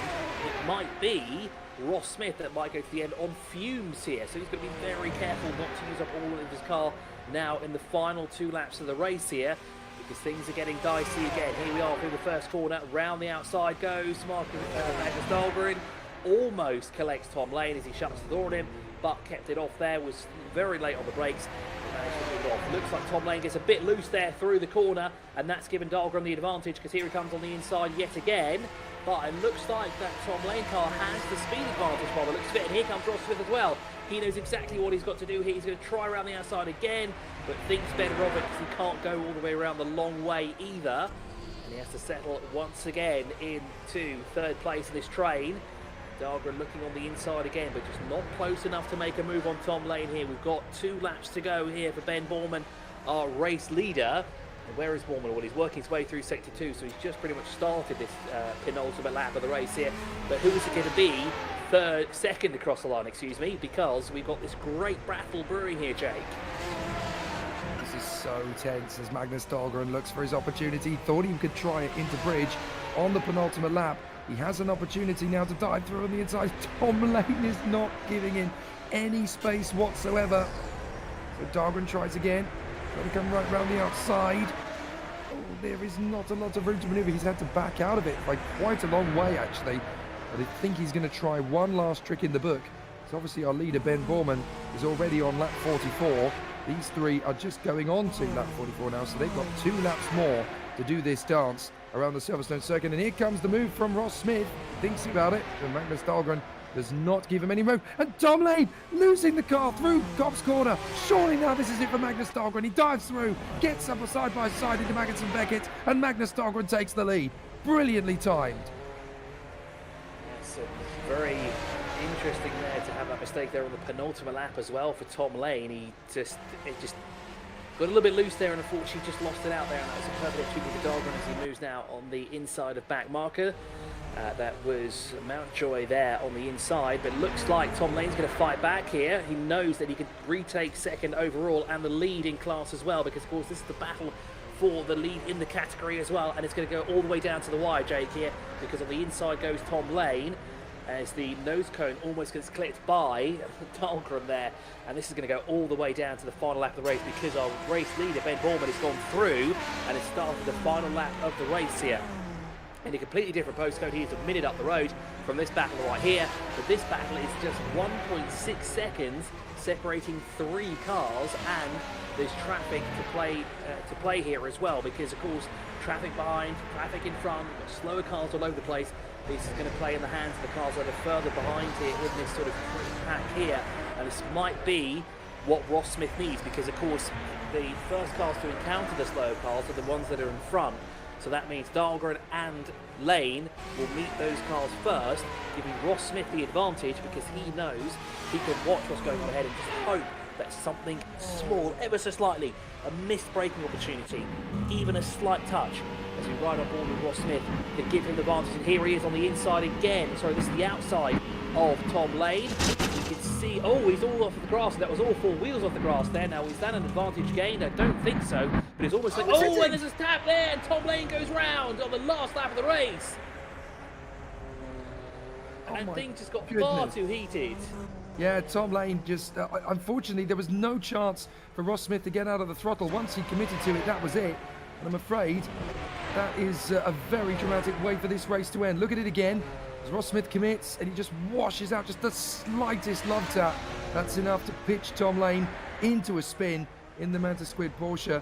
Devastating, but up in front, the checkered flag is out for Ben Borman, who's going to come through to take the checkered flag. In fact, I think he's already made it through. So Ben Borman crosses the line to take the victory here at Silverstone, and it's going to be Magnus Dahlgren who comes through for the victory in fantastic fashion. Now, Ross Smith has done the only decent thing he feels he can do, which is to concede the place again to Tom Lane, but that's not really going to be good enough from Tom Lane's point of view, as he will feel, well, what if Magnus Dahlgren had a moment on the last lap? I could have got the victory, and that was all ruined by Ross Smith, so that will be no consolation at all to Tom Lane. But Magnus Dahlgren is going to come through in the ME Jaguar for his first win of the season in the pro category here at Silverstone. It was a fighting drive, it was a Tiger's effort, and Magnus Dahlgren will come through for the victory in the pro category. Yeah, Jake, I 100% agree with you there, and I have a feeling the stewards will be looking into that as well, because that was... It is an avoidable mistake, essentially, and in all fairness, it kind of looked like he straight-lined a part of the track as well, just missed the corner completely, as you saw Mountjoy just go off there towards the end there, because the final lap is completed for him. But definitely a steward's inquiry is underway here for that incident. And, well, heartbreaking for Tom Lane, even though he did get the position back. He may have challenged for the lead, as Brian Hall finishes the race in style. Almost gets it right. That's a double 360. What a fantastic way to end the race from Brian Hall. He properly went for the finish from dreams. This is the replay again of Tom Lane versus Ross Smith. And look, Ross Smith, just the gentlest of taps. That's all it took for Tom Lane to spin around in the Manta Squid Porsche. I think, you know, Ross Smith obviously did the decent thing and let him back through. But by that point, I'm afraid it was already game over from that point. Look, there's a bit of a twitch here from Tom Lane. That's how Ross Smith was able to get alongside. But look, he cuts the grass here to try and stay in the hunt. And then he just commits to the outside. I think that's a very naughty maneuver, really, in the grand scheme of things from Ross Smith, because he'd already had to cut the grass to bail out of the move, and then he committed back to it in the next section. So a bit of a tricky end to the race there. But how about this for a bit of history? Abigail Mayday comes through as the victor on her debut. Check this out, as Abigail Mayday is donutting, having had a fantastic debut here at Silverstone. What an amazing performance from Abigail Mayday to win on her AM debut in the VWSC Historics 1991. Extraordinary performance. It certainly was, and we knew that we could count on her finishing in the top 10. Top 5 maybe been a bit optimistic, but a top 10 finish nonetheless in your debut, and a win overall in your category. Now that's an achievement you can go to bed with tonight with a smile on your face. But I realise that I'm probably the only person at the moment that currently has nighttime outside of their window. So I'll go to bed with a smile on my face after that race. Myself, to be fair. Wow. Just wow. I think all the drivers have come through. A brilliant finishing lap here from Abigail Mayday. Just a fabulous historic moment as she's drinking in every moment of it. We'll try and have a word with our 3 different race winners, because it really has been exceptional and extraordinary, particularly from Ben Borman, who will obviously grab a word with. Just an exemplary performance from Ben Borman. So we'll drag the drivers in, and it has been a extraordinary end to a fascinating race battle, and we really have had some exceptional performances. But let's grab a word with our drivers up on the top end of the deal. We will start, of course, with Ben Borman,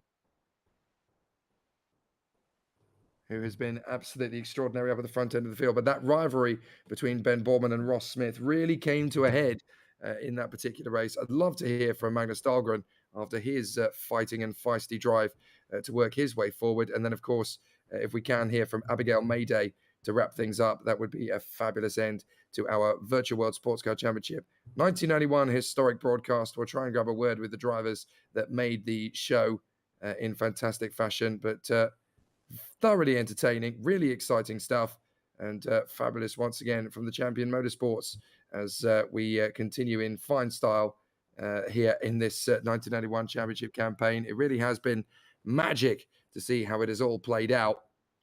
And Jason Whitehead, Peter Mayer, Philip Enrique, Tom Lane, Niall Bullion, and all the rest of them really did give us fantastic entertainment out there on the course. But the race winner, in fantastic style, Ben Borman. We will have a word with him very shortly.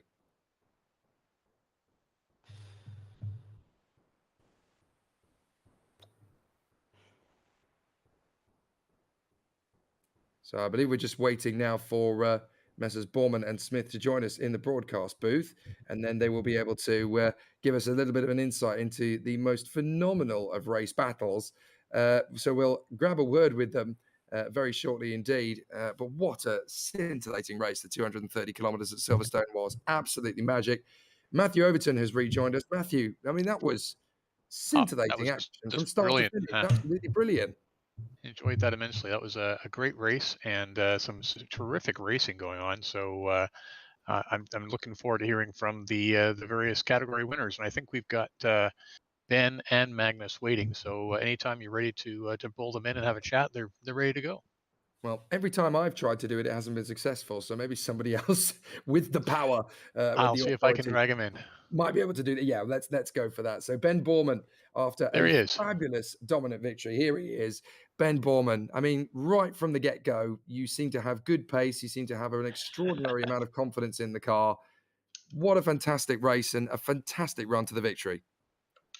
Thank you. That was hard work. I mean, it certainly didn't look like hard work out there. I mean, tell us about how you were able to, get on top of the car and extend the gap on such an exhilarating circuit where you're changing, direction very, very quickly, trying to make sure you stay off the curb, stay out of trouble with the lap traffic, and also manage fuel in all of that.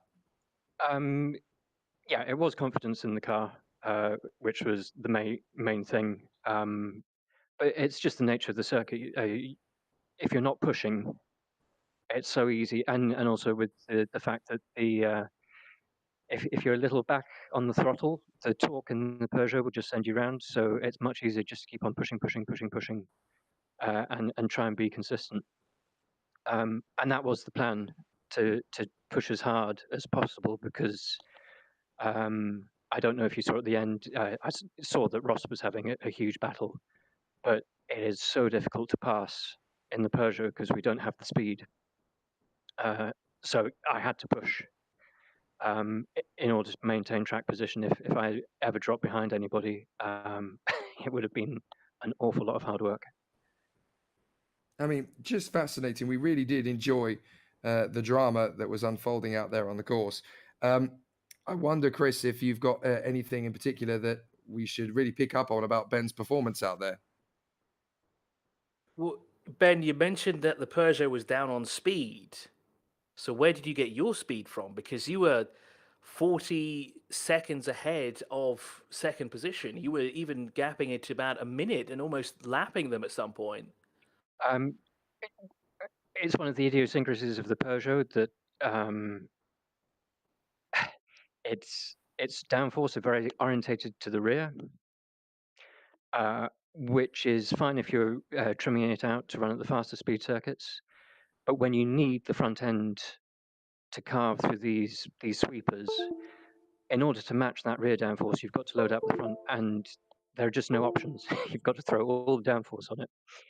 and that just slows it down in the straights. But you've got to seize the opportunity to take all of that speed through the corners. And the advantage of carrying the much downforce is you look after the tires better. And our other advantage is that we're still quite fuel efficient. So yeah, So fast talking and about corners, fuel slow on the efficiency, straights. so talk about fuel efficiency there. How close were you to running on fumes there towards the end of the race? I wasn't, because at the second stop I realised that I had enough of a margin that I wasn't looking at split seconds in the pit stop, so I threw a few more litres in. But looking at my calculations, I had 0.1 of a litre beyond my calculation. So if it had been a close race, I would have been crossing the line on fumes. Yeah. Fantastic. It was really Because we're exciting and very looking- entertaining. yeah. We enjoyed it thoroughly. So thank you very much, Ben Borman. Great race and a fantastic victory. Brilliant job. Cheers. A lot of fun. Well, Okay, I'll bring in Magnus. absolutely fantastic. Yeah, Magnus was a fabulous contributor to the race, and what a thrilling end to the 230 kilometers that Magnus Dahlgren gave us. Magnus, right up to the bitter end there, absolutely resolute. You kept us on tenterhooks. We only needed the edge of our seats in the last 2-3 laps. Amazing to fight yourself back into position. I mean, the amount of confidence boost you must have got from that is absolutely extraordinary.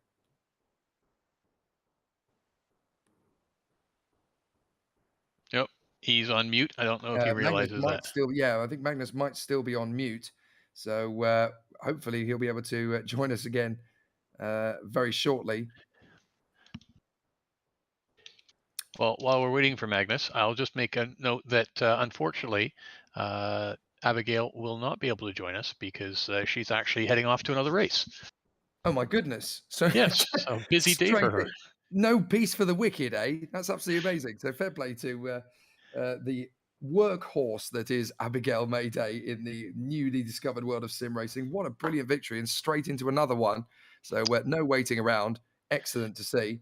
So hopefully we'll be able to grab a word with Magnus Dahlgren after a brilliant race battle where he was able to snatch the victory right at the bitter end there from Tom Lane in the Mantis Grid Porsche. An interesting end to the race, of course, for a couple of the drivers out there, but certainly for Magnus Dahlgren, a really strong battle. I'll ask the question again in the hope that we've got. Well, I'll Magnus. just let you know. I just got a note from Magnus. He's got a detachable mic, and it's not doing the business for him, so he can't talk. Right. I'm afraid we've got. So maybe you can ask Ben about Magnus. Well, yeah, absolutely. Well, I tell you what we'll do. Ross Smith is in the room, and we've got time for one more interview anyway. So let's bring our good mate, TNADS himself, Ross Smith. A very interesting challenge there all the way through the race, Ross. And what a thrilling showdown. I mean, those last couple of laps, you must have been sweating buckets.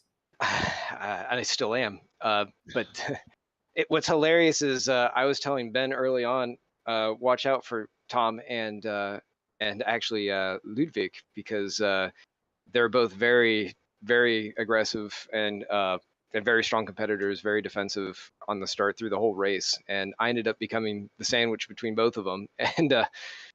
And yeah, I never saw Magnus coming up at all. Just all of a sudden, he was, like 20 seconds up the road from me. I was like, oh, okay, so it must be a pit cycle or something. And the beauty of these cars, the way that they're all balanced, we all came together right at the end. It's like a river that parts ways and then comes back, and so we were just right on top of each other, and that's probably the most thrilling 10 laps of racing I've had in a long time. I mean, the only other question I have coming out of what was an absolutely thrilling battle, dare we ask about the last lap incident between yourself and Tom Lane? It looked like it was one of those nail-biting moments that just got out of hand. Oh yeah, I mean that was it was a go for it, because I knew if I didn't get him in the first sector, then he'd probably be able to hold ahead of me. He just somehow was able to get on the power, even though he was fishtailing everywhere. But I thought I had it up the inside. I backed off, and then he ended up, because his line was compromised, backed up sooner than I thought he would, and I was just too close and just gave him a little boop and just let him back by, because I'm like, well, it's not worth just running off with an overall third, since neither one of us is going to benefit or anything from that. So game on again, and yeah, good on him for taking up third and second in his class, and yeah, it was fun. I had fun. Brilliant. Final word from you, Chris Milbourne. Anything we should be asking Ross after a fantastic race? How did you survive going through the grass like that? I prayed an awful lot, rosaries and crosses and everything. That car is very low to the ground, and how you managed to go through there without digging up all that dirt and making your front end brown along with your pants is mind blowing. There was a bit of poo. I just Fred Flintstone, feet through the floor, just kind of picked it up and chucked along. Wait, Ross, that was the one thing we said we shouldn't do. I know. I've done all of the things that I said and that we both agreed would not happen, and still came out the other end. So that's good. Goodness. I've heard it all now. Amazing. Guys, thank you so much. A brilliant battle out there, and well done to the team. I'm sure there's a lot of confidence heading to the next one. Thanks, boys. Thank you. Cheers. Well, that was absolutely monstrous and fantastic stuff from the 230 kilometers at Silverstone. More great Virtual World Sports Car Championship coming up in the weeks to come, Chris, and we have a lot of exciting action still on the march, as the Group Cs have given us plenty of entertainment and drama, but obviously the hypercars are not far away around the bend once again. Having had the great action from Watkins Glen a fortnight ago, there's still more in the offing from VWSC as we head into the future weeks. It was great having you here and doing the commentating. And for the audience, if they do want to watch the Group Cs again, we've got a race this coming Tuesday on the MNRL Tuesday Night League. They're going to be replaying this race, and it should be a lot of great action again. Some of the drivers they saw today, they'll be seeing again. That is very true. No, exciting stuff, Chris, and what a fabulous way to round things out here at Silverstone. And yeah, we just can't wait for the next one. True that, especially the last 2 laps of the race there. Fuel strategy, nowhere to be seen. It was just foot to the floor, and away we go. Terrific. Well, we are going to bow out here after a fabulous race broadcast from the 230K at Silverstone. Keep up to date with everything at cmsracing.com and get in the game if you are interested.